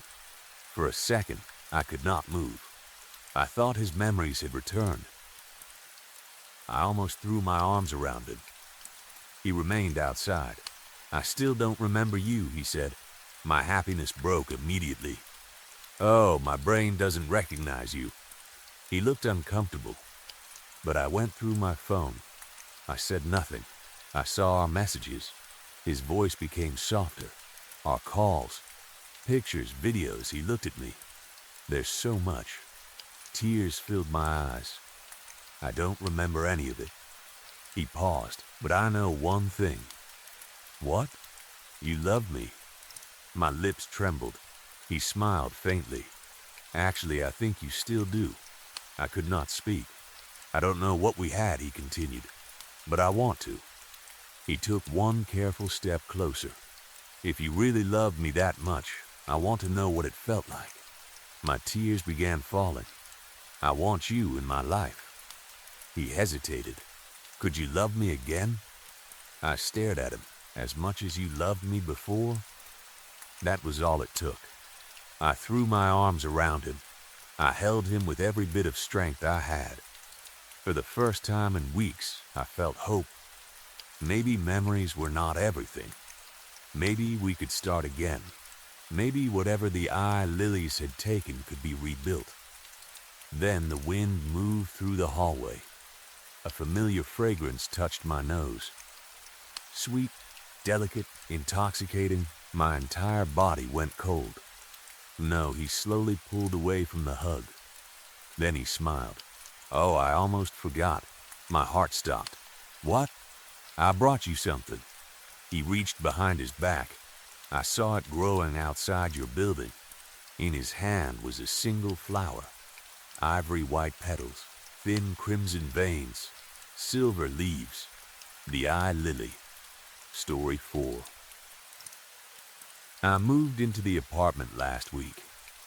There was nothing special about it. In fact, if I had been able to afford something better, I probably would have kept looking. The apartment was tiny, the kind of place where you could stand in the kitchen and almost touch the living room wall without taking more than a few steps. The building itself was old, maybe 50 or 60 years old, although it looked even older. The paint in the hallways had faded to a dirty yellow. Several ceiling lights flickered constantly, and the elevator had been broken for so long that nobody seemed to remember when it had actually worked. My apartment was on the 3rd floor. The rent was cheap. That was the important part. I had recently started a new job, and most of my money was disappearing into bills, transportation, food, and everything else that comes with trying to live on your own.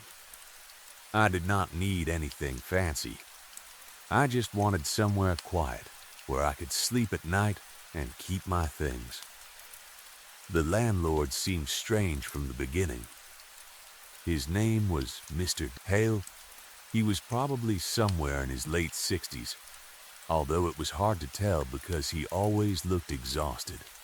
He had thin gray hair, large glasses, and a habit of looking over your shoulder while you were talking to him, as if he expected someone else to appear behind you. He also wanted the rent in cash. No bank transfers, no checks, cash only. When I asked why, he shrugged and said he was old-fashioned. I should probably have considered that a warning. Instead, I was happy to have found somewhere affordable. The apartment came partially furnished. There was a small couch in the living room, a wooden table with 2 chairs, an old refrigerator, and a bed that looked like it had been there for decades. The mattress was newer. Thankfully, the bed frame was not. It was made from thick, dark wood and had scratches along the legs. One of the drawers underneath did not open properly, and the headboard was covered with small marks that looked almost like someone had repeatedly tapped a key against it. On my first day, I barely noticed any of that. My family helped me move a few boxes upstairs, but they left before dark. After that, I spent the evening unpacking clothes and trying to make the place feel less depressing. I slept badly that first night. The building made too many noises. Pipes knocked inside the walls. Someone above me moved furniture at strange hours. The hallway floor creaked even when no one seemed to be walking outside. I told myself I would get used to it. The next morning, I decided to clean everything properly. The apartment was not filthy, but it had clearly been empty for some time. Dust covered the windowsills. The kitchen cabinets smelled strange, and I found several dead insects behind the refrigerator. Eventually, I reached the bedroom. I moved the small bedside table, vacuumed around the walls, then got down on my hands and knees to clean under the bed. That was when I found the phone. At first, I thought it was just a piece of black plastic. I reached beneath the bed and pulled it closer. It was an old smartphone. Not ancient, but definitely several years out of date. The screen was cracked in one corner, and there were scratches all over the back. No case, no name, nothing that told me who it belonged to. I pressed the power button. Nothing happened. Obviously, the battery was dead. I should have thrown it away. Instead, curiosity got the better of me. I wondered if it belonged to the previous tenant. Maybe there were photos on it, or contact information that could help me return it. I found an old charging cable in one of my boxes that somehow fit. I plugged the phone into the wall. For several minutes, nothing happened. Then a small battery symbol appeared. I left it charging while I cleaned the rest of the room. About an hour later, I pressed the power button again. The screen lit up. To my surprise, the phone started normally. There was no password, no fingerprint request, no lock screen security at all. It opened directly to the home screen. I expected to find dozens of apps, photos, messages, and social media accounts. There was almost nothing. Just the basic apps. Clock, calculator, camera, messages, contacts, settings, no photos. No saved contacts, no browsing history, no email. It looked like someone had wiped almost everything from the device, but forgotten to remove the phone itself. I opened the messages. Empty. The call history was empty too. For a moment, I wondered if the phone had been reset. Then I noticed the time was wrong. It showed 11:32 p.m. It was actually just after 3 in the afternoon. I checked the date. The date was correct. Only the time was wrong. I went into settings and tried changing it. The phone froze. Then the screen went black. I pressed the power button. Nothing. I assumed the battery had died again. I left it plugged in and forgot about it. That evening, I ordered food and watched television. Around 11, I went into the bedroom, saw the phone still connected to the charger, and remembered it. The screen was dark. I unplugged it. The battery showed 98%. I placed it on the bedside table. At exactly 11:47 p.m., the phone buzzed. The sound made me jump. A notification appeared on the screen. Unknown. Don't answer the door. I stared at it. For a few seconds, I did not know what to think. Then I laughed. It seemed creepy, but there was an obvious explanation. The phone probably still had some connection to the previous owner's account, or maybe an old message had been delayed somehow. I opened the conversation. There was only that one message. No number, no profile, just unknown. I typed back, "Who is this?" The message would not send. A red symbol appeared beside it. I tried again. Nothing. I was still looking at the screen when someone knocked on my apartment door. 3 slow knocks. Knock, knock, knock. Every bit of amusement disappeared. I sat completely still. The apartment felt suddenly too quiet. I looked at the phone. The message remained on the screen. Don't answer the door. I listened. No footsteps outside. No voice. Nothing. My first thought was that it might be the landlord.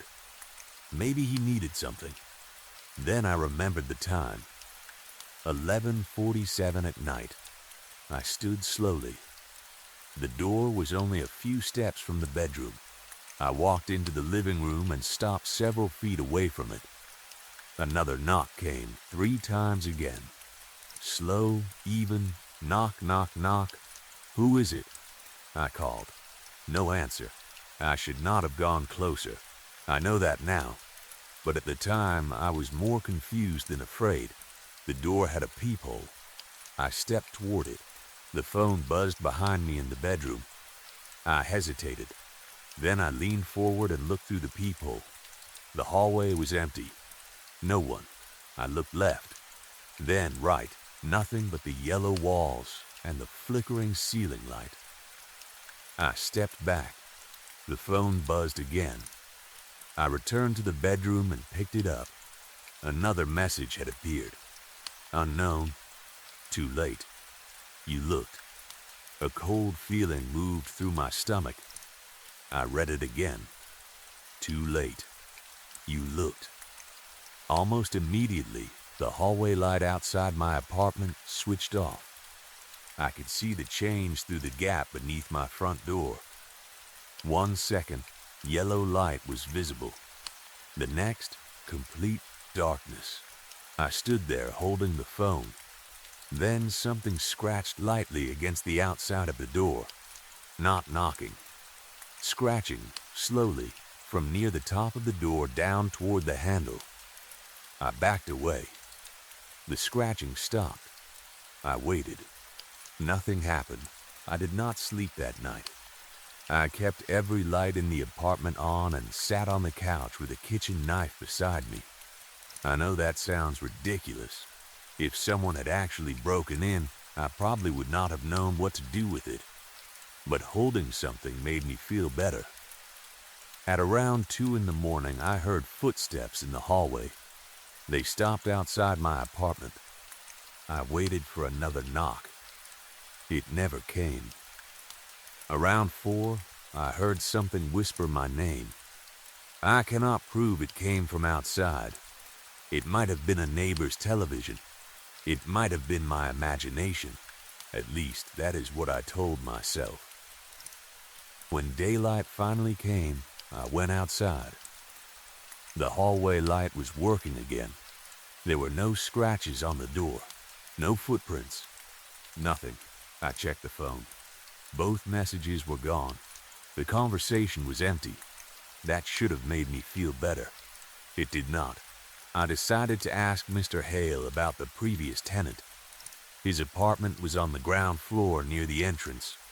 I knocked just after 9. He opened the door almost immediately. He looked annoyed at first. Then he saw my face. "What happened?" he asked.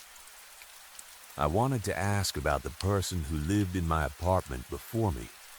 His expression changed. It was subtle, but I noticed. His eyes moved toward the stairs. Why? I found something. He went quiet. I waited. "What did you find?" he asked. "An old phone." His face went completely pale. For several seconds, neither of us spoke. Then he stepped into the hallway and closed his apartment door behind him. "You found the phone, didn't you?" The way he said it made my stomach tighten. "How did you know?" He did not answer the question. "Where is it?" "Upstairs." "Did you turn it on?" "Yes." He closed his eyes. "Did it message you?" I stared at it. "How do you know that?" Mr. Hale looked toward the front entrance. For a moment, I thought he was going to tell me everything. Instead, he said, "Throw it in the river." I laughed nervously. "What?" Take it away from the building. Throw it into deep running water. What is it? Just do it. Who owned it? He looked at me. His voice became quieter. The last tenant. What happened to them? He did not answer. Mr. Hale. He grabbed my arm. His hand was shaking. Do not keep that phone in your apartment. That frightened me more than anything else. Why? He released me. I told him the same thing. Who? The tenant before you. My mouth went dry. What happened to him? Mister? Hale looked down. He disappeared. I thought I had misheard him. Disappeared? He stopped paying rent. I came upstairs after a week. The door was unlocked. What did you find? Nothing? No body? He shook his head. No blood? No. What about his things? Most of them were still there. And the phone? Mister Hale looked at me again. I threw it away. I stared at him. You just said I found it under the bed. I know. How did it get back there? He did not answer. I asked more questions, but he refused to say anything else. He only repeated the same instruction. Throw it in the river. I went back upstairs. The phone was sitting exactly where I had left it. I picked it up. For some reason, I could not bring myself to throw it away. Maybe because doing that would mean admitting something impossible was happening. Maybe because I wanted answers. I put it inside a drawer instead. That was 7 days ago. Every night since then, something has happened at exactly 11:47 p.m. On the second night, the phone turned itself on and displayed a message. Unknown. Don't open the bedroom window. A few seconds later, I heard tapping against the glass. My apartment is on the 3rd floor. There is no fire escape outside that window. I kept the curtains closed. The tapping continued for almost an hour. The next morning, there were 5 muddy fingerprints on the outside of the glass. On the 3rd night, the message said, Unknown, don't look under the bed. That was worse. I spent the entire night sitting in the living room. Around midnight, I started hearing breathing from the bedroom. Slow, heavy. Every few minutes, the wooden bed frame creaked. At 3 in the morning, something dragged itself across the bedroom floor. I never went inside to check. By sunrise, the room was silent. I looked under the bed then. Nothing was there. On the 4th night, the phone warned, Unknown. When you hear your mother, do not answer. At 11:49, someone knocked. Then my mother's voice came from the hallway. Sweetheart? My entire body went cold. My mother lives almost 3 hours away. She had not visited my apartment yet. Open the door, the voice said. It sounded exactly like her. I called my real mother. She answered from home. While I was speaking to her, the voice outside continued.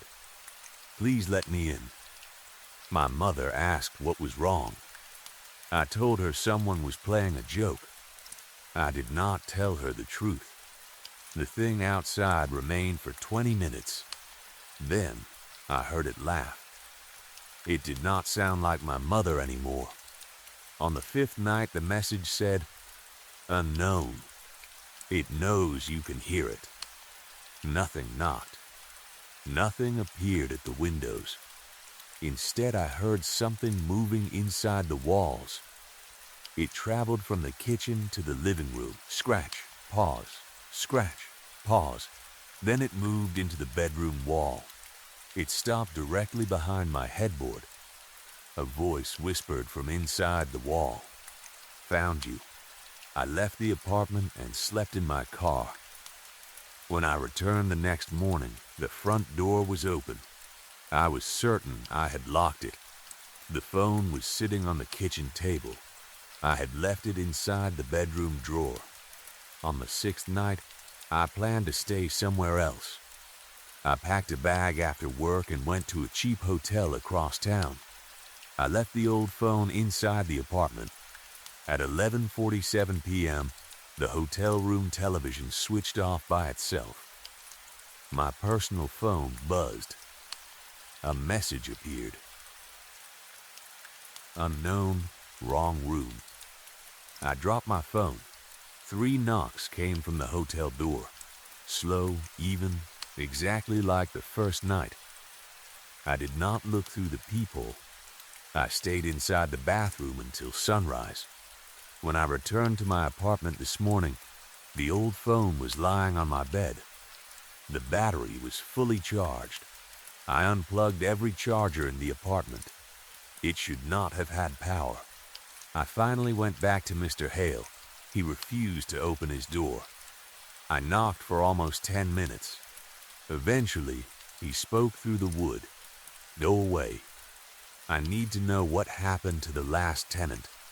Silence, please, nothing. I tried leaving the building. It followed me. The locks clicked. Mr. Hale opened the door only a few inches. His face looked terrible. You took it with you?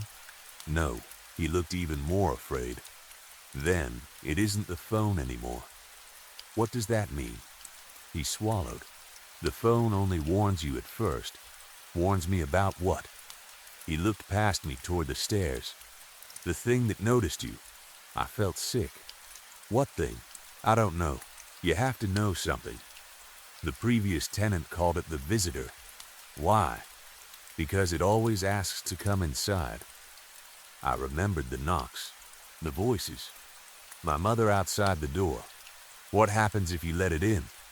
Mr. Hale looked at me. You don't have to. I frowned. What? It only needs you to acknowledge it.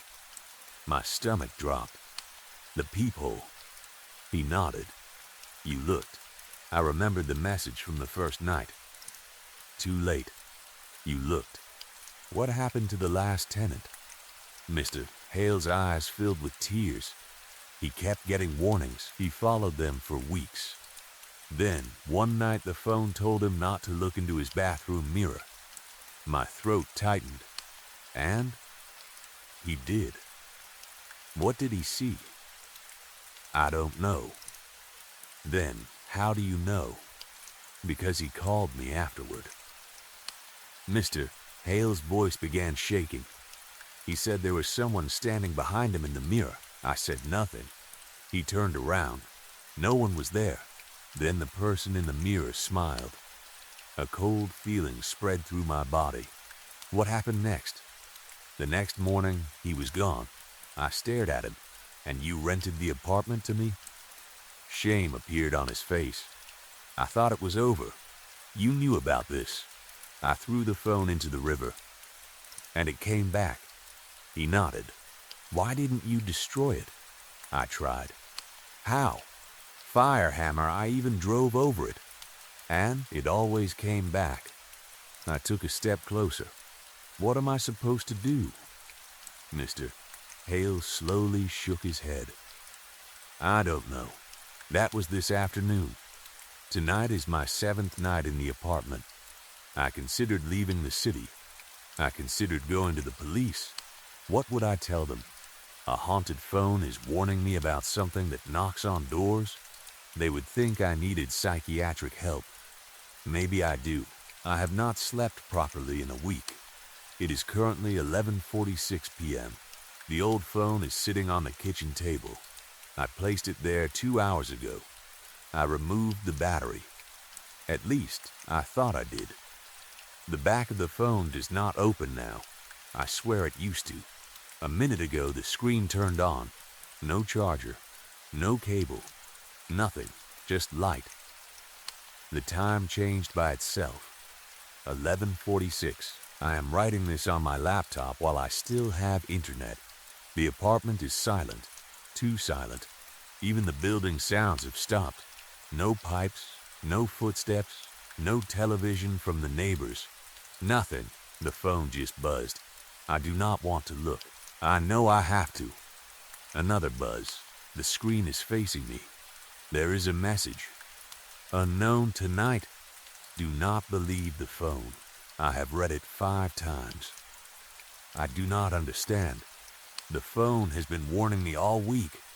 Why would it suddenly tell me not to trust it? Another message just appeared. Unknown. It learned how to write. My hands are shaking. There is someone in the hallway. I can hear footsteps. Slow dragging, they stopped outside my door. 3 knocks.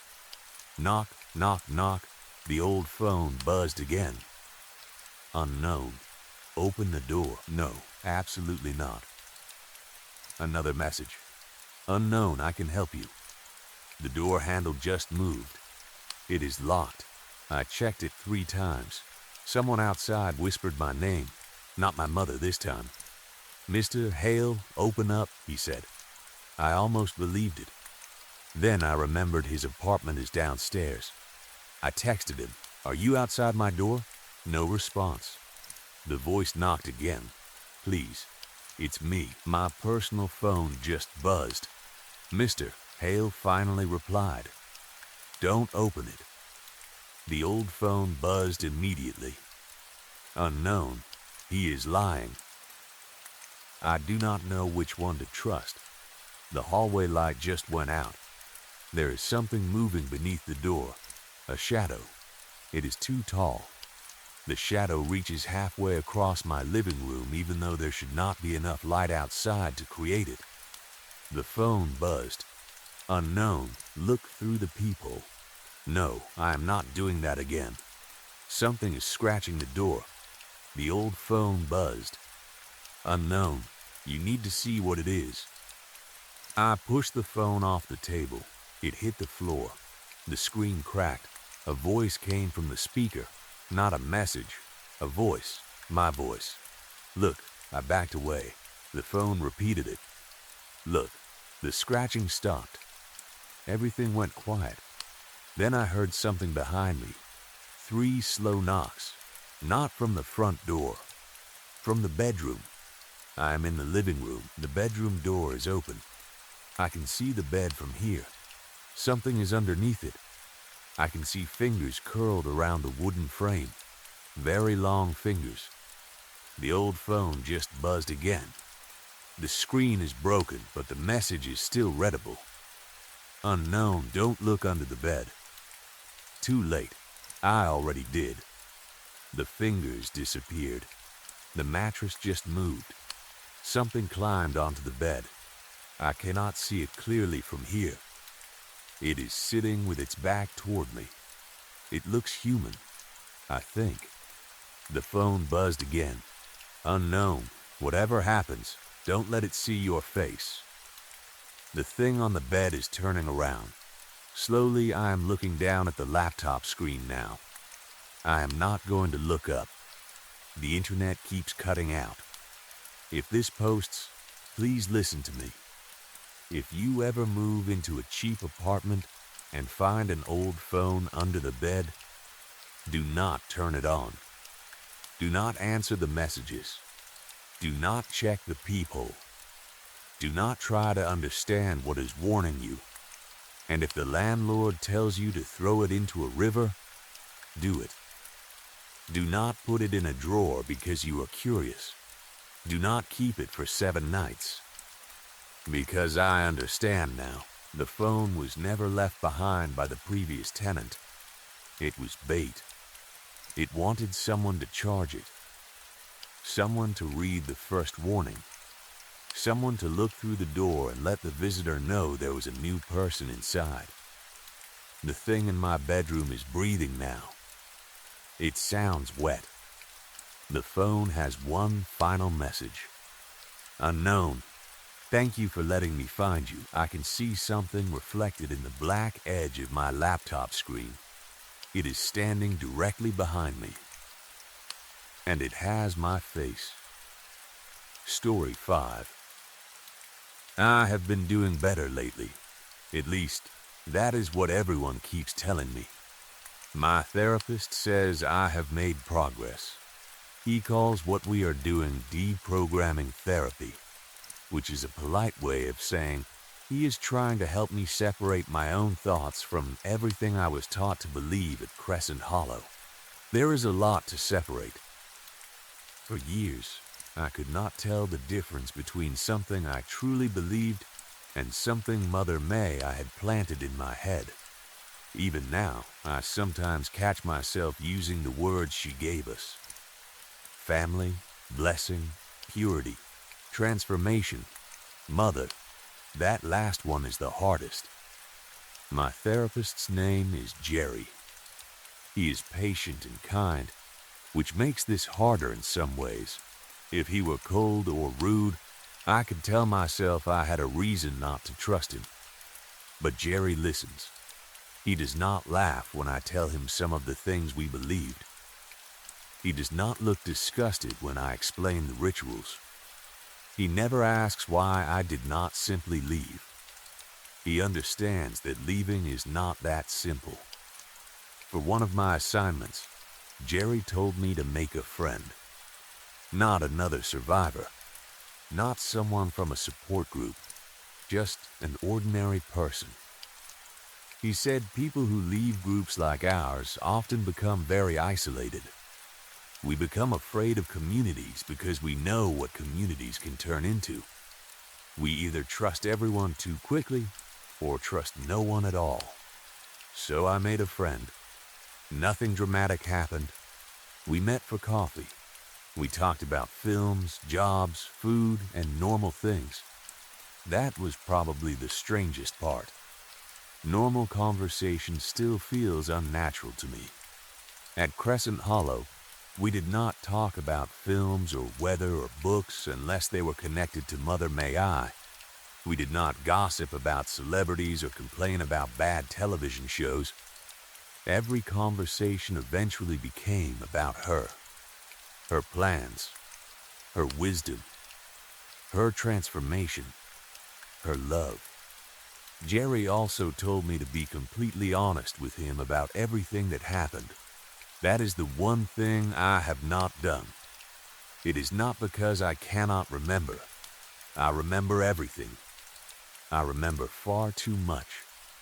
There is no helpful fog covering those memories. There is no protective wall in my mind. I can remember the smell of the house. I can remember the voices. I can remember exactly what I saw before Tommy and I ran. I choose not to talk about it because I know how it sounds. How am I supposed to tell Jerry something that no reasonable person would believe? If I told him the full story, he would probably think the cult damaged me more deeply than he realized. Maybe he would increase my medication. Maybe he would recommend hospitalization. Maybe he would simply look at me differently. And I do not think I could handle that. So I am writing instead. You can call this fiction if that makes it easier. You can tell yourself there must be a rational explanation for everything that happened at Crescent Hollow. Maybe chemicals. Maybe shared hallucinations. Maybe starvation. Maybe trauma. You can believe whatever helps you sleep. I am doing this because Jerry told me I needed to tell the truth somewhere. So, technically, I am doing my homework. If you ever read this, Jerry, I hope there is enough of me in these words for you to know who wrote them. For everyone else, I want to remain anonymous. I am still recovering. And I was not the only person who escaped. 13 of us made it out before the authorities finally entered Crescent Hollow. By then, the house had burned. That became the story everyone knew. Another cult disaster. Another group of damaged people following a manipulative leader until everything collapsed. For a while, Crescent Hollow was all over the news. Reporters stood outside the property. Experts appeared on television and explained how people become trapped in cults. Former neighbors gave interviews. People online joked about us. If you never heard the name Crescent Hollow, perhaps you heard of the Love First Society. And if you never heard that name, maybe you heard of Mother May I. That was what we called her. Mother May I. Her real name was Catherine Lee Dillicott. It still feels wrong to write that. Even after everything, part of me wants to stop and correct myself. Mother, no, Catherine. Her name was Catherine. I do not know much about her life before the society. Most of what she told us about her past was probably invented. What I do know is that Crescent Hollow was not her first group. She had belonged to another spiritual community before creating ours. From what I later learned, she was not the leader of that first group. She was only one member among many. I think that bothered her. Catherine wanted to be worshipped. When she left that group, she convinced several people to go with her. Those people became the foundation of the Love First Society. Bruce was the money. I still almost call him Brother Bruce. He was wealthy before joining us. Investments, property, family money, I never understood exactly where it came from. Inside Crescent Hollow, he was probably the second most powerful person after Catherine. Even Tommy, Catherine's boyfriend, did not have the same influence. Then there was George Stavros. George owned a media company. It was not huge, but it was large enough to give us access to printing, video production, advertising, and distribution. That became extremely useful. We made videos, programs, pamphlets, recorded lectures, material for children. George's wife, Angelica, wanted to be a writer. Once we moved into Crescent Hollow, she began producing books and pamphlets almost constantly. She wrote stories for children about obedience, stories about mother's love, stories about families who were punished because they rejected spiritual truth. Looking back now, it is obvious what it was. Propaganda. At the time, we called it education. Without Catherine, Bruce, George, and Angelica working together, I doubt the group would have survived. But together, they were effective. At our largest, there were around 50 people living in the community. In the beginning, people came and went. Visitors were encouraged. We held meetings. We invited strangers to dinners. We made ourselves look warm, loving, and free. Then Catherine introduced what she called the doctrine of isolation. That was when everything changed. She said the outside world was poisoned. She said ordinary people carried spiritual diseases. She said outside opinions weakened our connection to the truth. Trips outside Crescent Hollow became limited. At first, we could still leave for groceries, medical needs, and work. Then work outside the house was discouraged. Then communication with family became suspicious. Phone calls were monitored. Letters were read. Eventually, almost all contact with outsiders stopped. We stayed inside. We became our own world. I will not describe the early Love First teachings in detail. Some parts of them are difficult for me to write about. Women's bodies were used to attract new members. That included mine. Sex was treated as a spiritual tool. Sometimes it was used to make money. Sometimes it was used as punishment. There were drugs. There were things I agreed to because I no longer understood that saying no was allowed. I am abstinent now. I do not know if I will ever be comfortable with intimacy again. I do not say that dramatically. It is simply where I am. But the sexual side of the group was only the beginning. Eventually, everything became about Catherine. Her central claim was simple.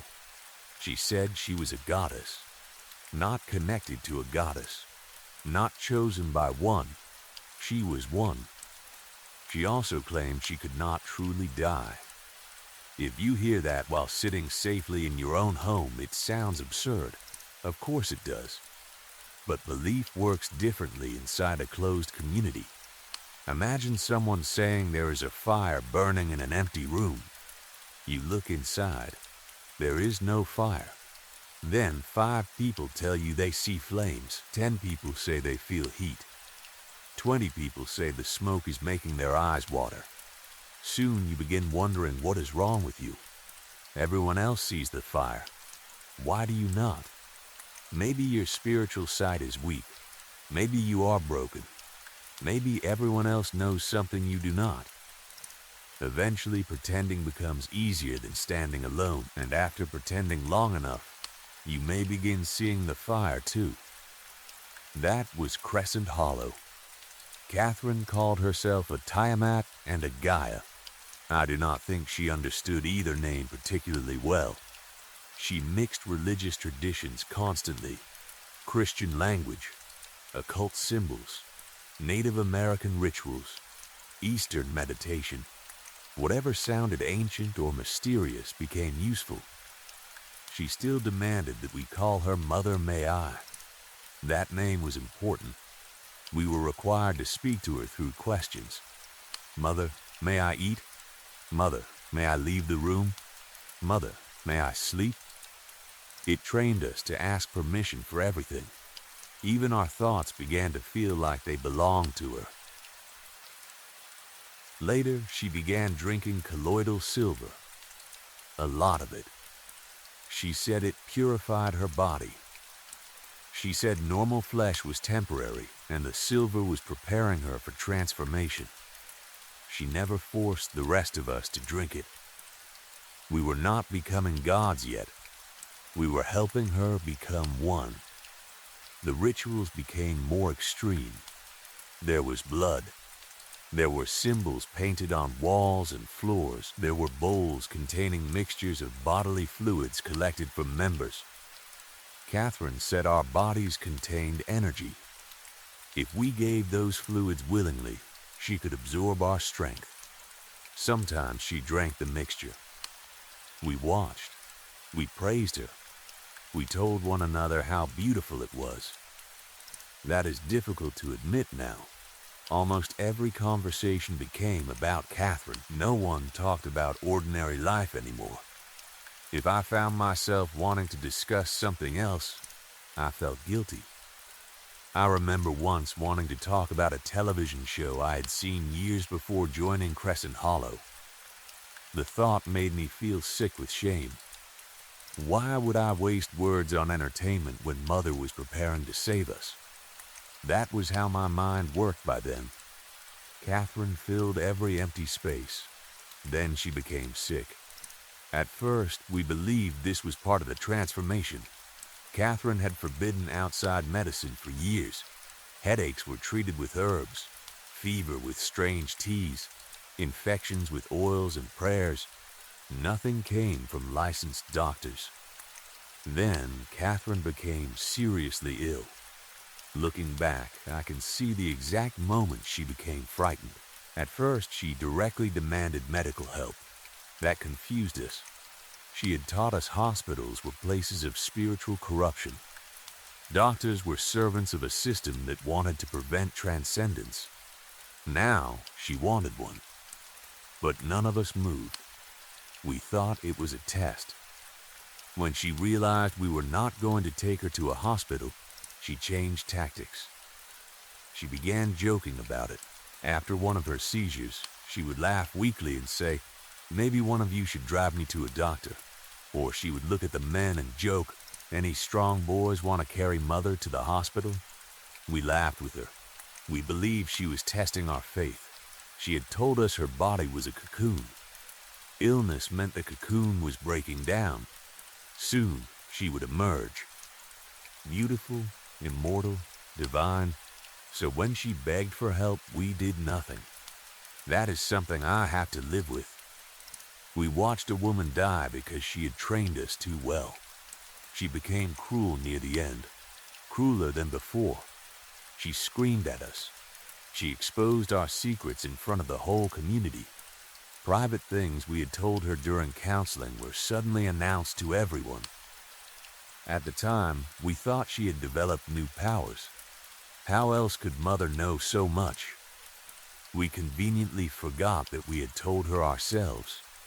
She insulted us, called us weak, ugly, stupid, unworthy. She kept us awake through the night while she suffered. Sometimes she said that if she had to suffer, we should suffer too. Then she would have another seizure, and another, until one finally left her unresponsive. I think she had a stroke. Her body twisted. Her face froze in an expression of terror and pain. She made sounds for hours. By then, I hated her. That is another thing I had to admit to myself later. I wanted the sounds to stop. I prayed for her to die. Then I prayed for forgiveness because I had wanted it. When she finally stopped breathing, I felt relief. That relief made me feel guilty. I confessed it to Bruce. I thought confession would purify me. Instead, he told the others. They confronted me. Then they removed me from the house. I was placed in the garage. The garage door was automatic and too heavy to lift manually. There were no windows large enough to escape through.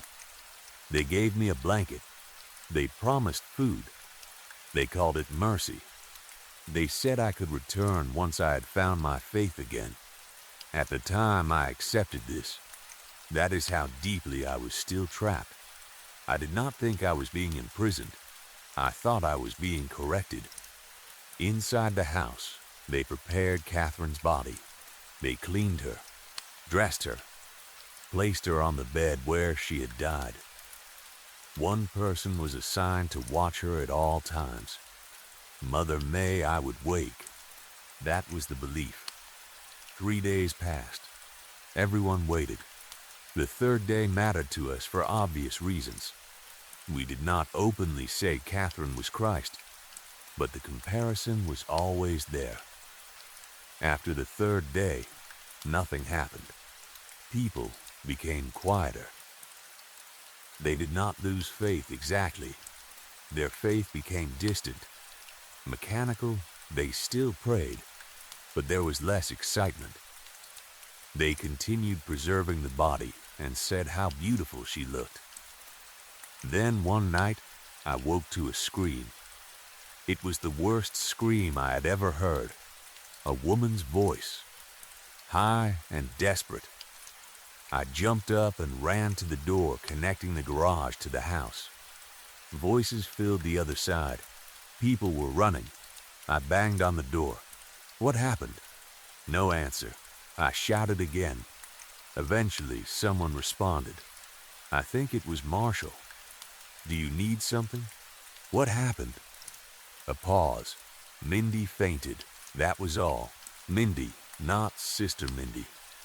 At Crescent Hollow, titles mattered. Brother, sister, mother dropping the title sounded almost obscene. It frightened me more than the scream. The next morning, Dakota brought me food. I asked again. He did not want to talk about it. Eventually, he explained. Mindy had been watching Catherine's body. She screamed. Then she fainted. When she woke, she could not explain why. She claimed she did not remember what had happened, but she kept saying one sentence. It wasn't what I thought it would be. I asked what that meant. Dakota refused to answer. I spent the next few days begging to be allowed back inside. For the first day or two, they ignored me. I prayed. I apologized through the door. I told Mother I was sorry.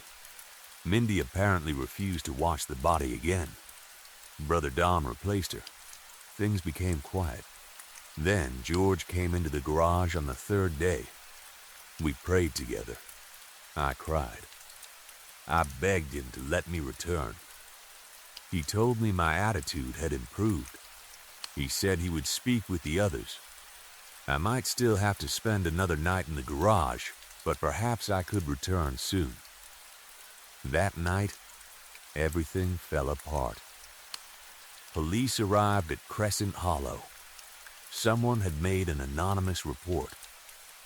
Suddenly, I was brought back inside. They did not want the police to find a woman locked in a garage. I was told to act normal. Brother Gino was supposed to hide Catherine's body before officers searched the bedrooms. I entered her room to help, but when I arrived, Gino was already coming from the hallway. He looked nervous. The bed was empty. I assumed he had moved the corpse. When the police checked the room, we told them a close friend had recently died and that the room had been left as a memorial. They did not find anything suspicious enough to stay. Eventually, they left. Someone joked about the police coming to visit the weird people at Crescent Hollow. Everyone laughed. For a few minutes, we almost sounded normal. Then they put me back in the garage. I asked whether I was still going to be allowed back inside. No one answered. I wondered if they believed I had called the police. A few minutes later, Gino and George entered the garage. Both looked frightened. I immediately began explaining that I had not contacted anyone. George interrupted me. "Did you move her?" I stared at him. "Move who?" "Mother, no. Gino moved her." Gino's face changed. "I didn't move her." "What?" "I swear. She was already gone when I got there." George looked from him to me. I could not have moved Catherine's corpse alone. George made sure to mention my womanly weakness. Normally, hearing that would have embarrassed me. At that moment, I barely noticed. "Where is she?" I asked. George answered quietly, "Gone." The word filled me with both hope and fear. Gone? Did that mean she had transformed? Was she walking somewhere inside the house? They decided not to tell the others immediately. Because I was locked in the garage, they trusted me not to spread the news. They left. I sat alone.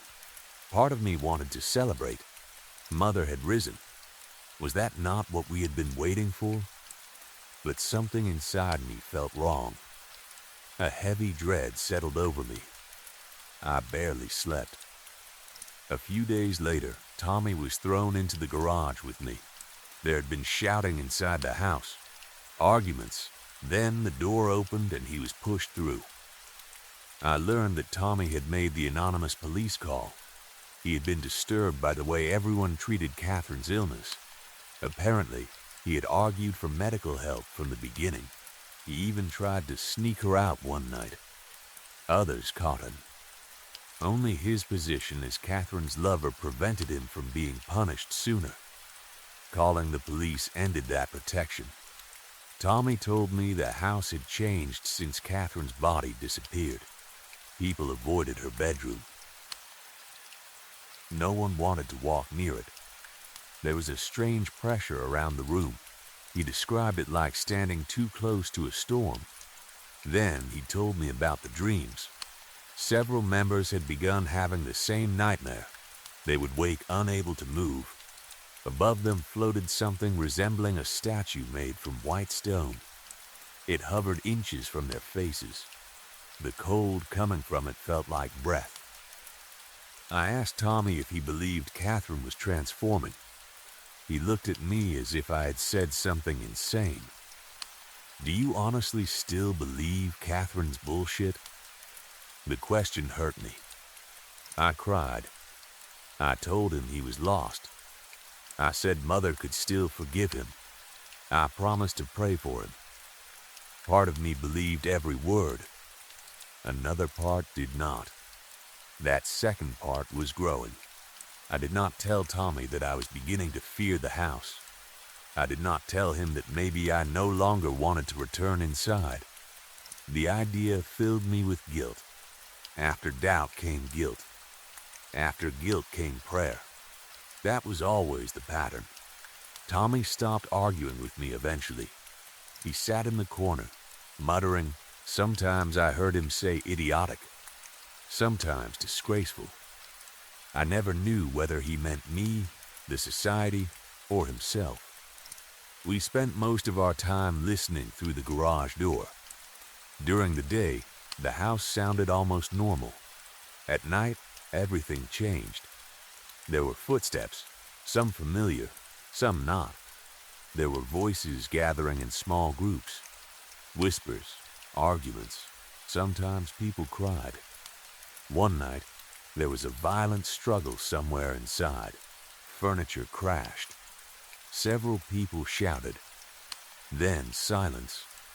No one explained anything. Night after night, there seemed to be fewer voices, but the crying continued. Always the crying. Sometimes someone would begin reciting a prayer very quickly. The words would become faster and faster. Then suddenly, the prayer would stop. Not gradually, instantly, as though the person had simply fallen unconscious in the middle of a sentence, or died. Eventually, no one brought us food. Tommy and I banged on the door. We shouted names. George, Bruce, Don, Gino. No one answered. We tried lifting the garage door. It would not move. We hit it with tools. Nothing. The strangest part was that no one inside told us to stop. It began to feel as if the house were empty. Except sometimes, late at night, I heard something moving behind the door. A soft, dragging sound. Then silence. I became desperate to leave, and still, somehow, I felt guilty. Even while starving inside that garage, part of me believed abandoning Crescent Hollow meant abandoning God. That night I prayed. After the prayer, something answered. There was a metallic sound, a bolt sliding free. Tommy and I froze. The door connecting the garage to the house remained closed. For several seconds, neither of us understood what had happened. Then Tommy approached it. He turned the handle. The door opened. We both stared. A smell rushed into the garage. The first thing I noticed was vinegar. Strong vinegar. But there was something beneath it. Something ancient. Dry moss. Stone. Old earth. Like opening a tomb that had been sealed for centuries. My heart began racing. Everything about the house felt wrong. Not normal wrong. Not cult wrong. Something deeper. Bruce? Tommy called. No answer. George? Nothing. I felt pressure in the doorway. That is the only way I can explain it. It was as if someone invisible stood there, watching us, waiting. Every hair on my arms rose. My thoughts became confused. I started praying without realizing it. Then the pressure seemed to move aside, like a person stepping away from a doorway. Tommy called again. Gino?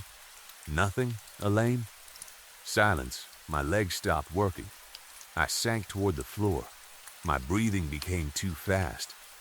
Tommy stepped forward. Stay here, he said. His voice was firm. He entered the house. I waited. Seconds felt like hours. The entire time I imagined him disappearing. Then another thought entered my mind. A clear thought. One of the first truly independent thoughts I had experienced in years. I am not ready to die. Tommy returned. One look at his face made me wish he had not. He looked destroyed, like a soldier after battle. Tommy? He did not answer. Tommy, finally, he looked at me. W, we need to go. He stuttered badly. He did not move. I crawled toward him. Is everyone okay? He stared into the house. Where are they? Nothing. Did they leave? Tommy finally noticed I could barely stand. He pulled me up. We need to go. He took my hand. Then we approached the doorway. Close your eyes, Jeannie. His voice had no emotion. I want to see. He grabbed my arms. Close them. Before I could argue, he placed both hands over my eyes and pushed me into the hall. The smell became unbearable. Vinegar, old stone, dry rot. I nearly vomited. Tommy kept moving. Because I could not see, I shuffled my feet. After only a few steps, something hard touched my leg. Cold, smooth. Then another object brushed against my other knee. There were things lying all over the floor. My hearing became sharper. That was when I noticed the whispers. They came from everywhere. Not one voice. Dozens, maybe more. Somewhere above us, below us, beside us. I caught only pieces. Mother, keep, pray, anew, forever, skin.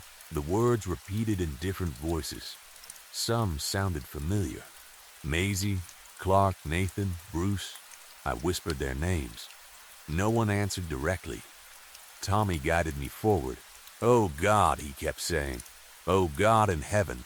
He sounded broken. My legs shook. I could barely move. Every few steps I bumped against another cold shape. Some were tall enough to touch my hips. Others lay across the floor. The whispering continued. A part of me wanted to stop, to listen, to join them. If this truly was transformation, maybe everything we believed had been correct. Maybe Mother had returned. Maybe immortality was real. I even whispered a few words of prayer with them. But there was no faith left behind the words, only fear. Then fresh air touched my face. We were outside. Tommy kept his hands over my eyes until we had moved far from the house. Finally, he released me. I turned around. Crescent Hollow stood beneath the night sky. The front door remained open. Inside was total darkness. At first, I could not understand what I was seeing. Gray shapes covered the hallway floor. Some leaned against walls, others were twisted together. Then my eyes adjusted. Bodies, but not bodies made of flesh. They looked like statues. Human forms frozen in pale gray material. Arms bent at impossible angles. Faces locked in terror. Mouths open. Fingers stretched toward doors. The entire house had become a sculpture garden, a marble graveyard. And standing among them was Catherine Lee Dillicott, Mother May I. Her skin had changed. It was silver gray, the color of the colloidal silver she had consumed for years. Her face looked stretched and unnatural. Her smile was wide, too wide, a dead, frozen grin. But she was standing. She was alive, or something wearing her body was. She stood just inside the darkness, surrounded by what remained of the people who had worshipped her. Her children, her family, her sentinels, the people who believed they were preparing her transformation. Maybe they succeeded, just not in the way they imagined. Catherine raised one arm. Slowly, the movement looked stiff, stone scraping against stone. She beckoned us. Come back. That was the meaning. Return home. Tommy grabbed my arm. I did not need convincing. We ran. We ran until my lungs burned. We ran until Crescent Hollow disappeared behind the trees. We never looked back. Later, people would say the house burned. They found remains. They found evidence of abuse. They found enough to explain the tragedy in ways that made sense. But I know what I saw before the fire.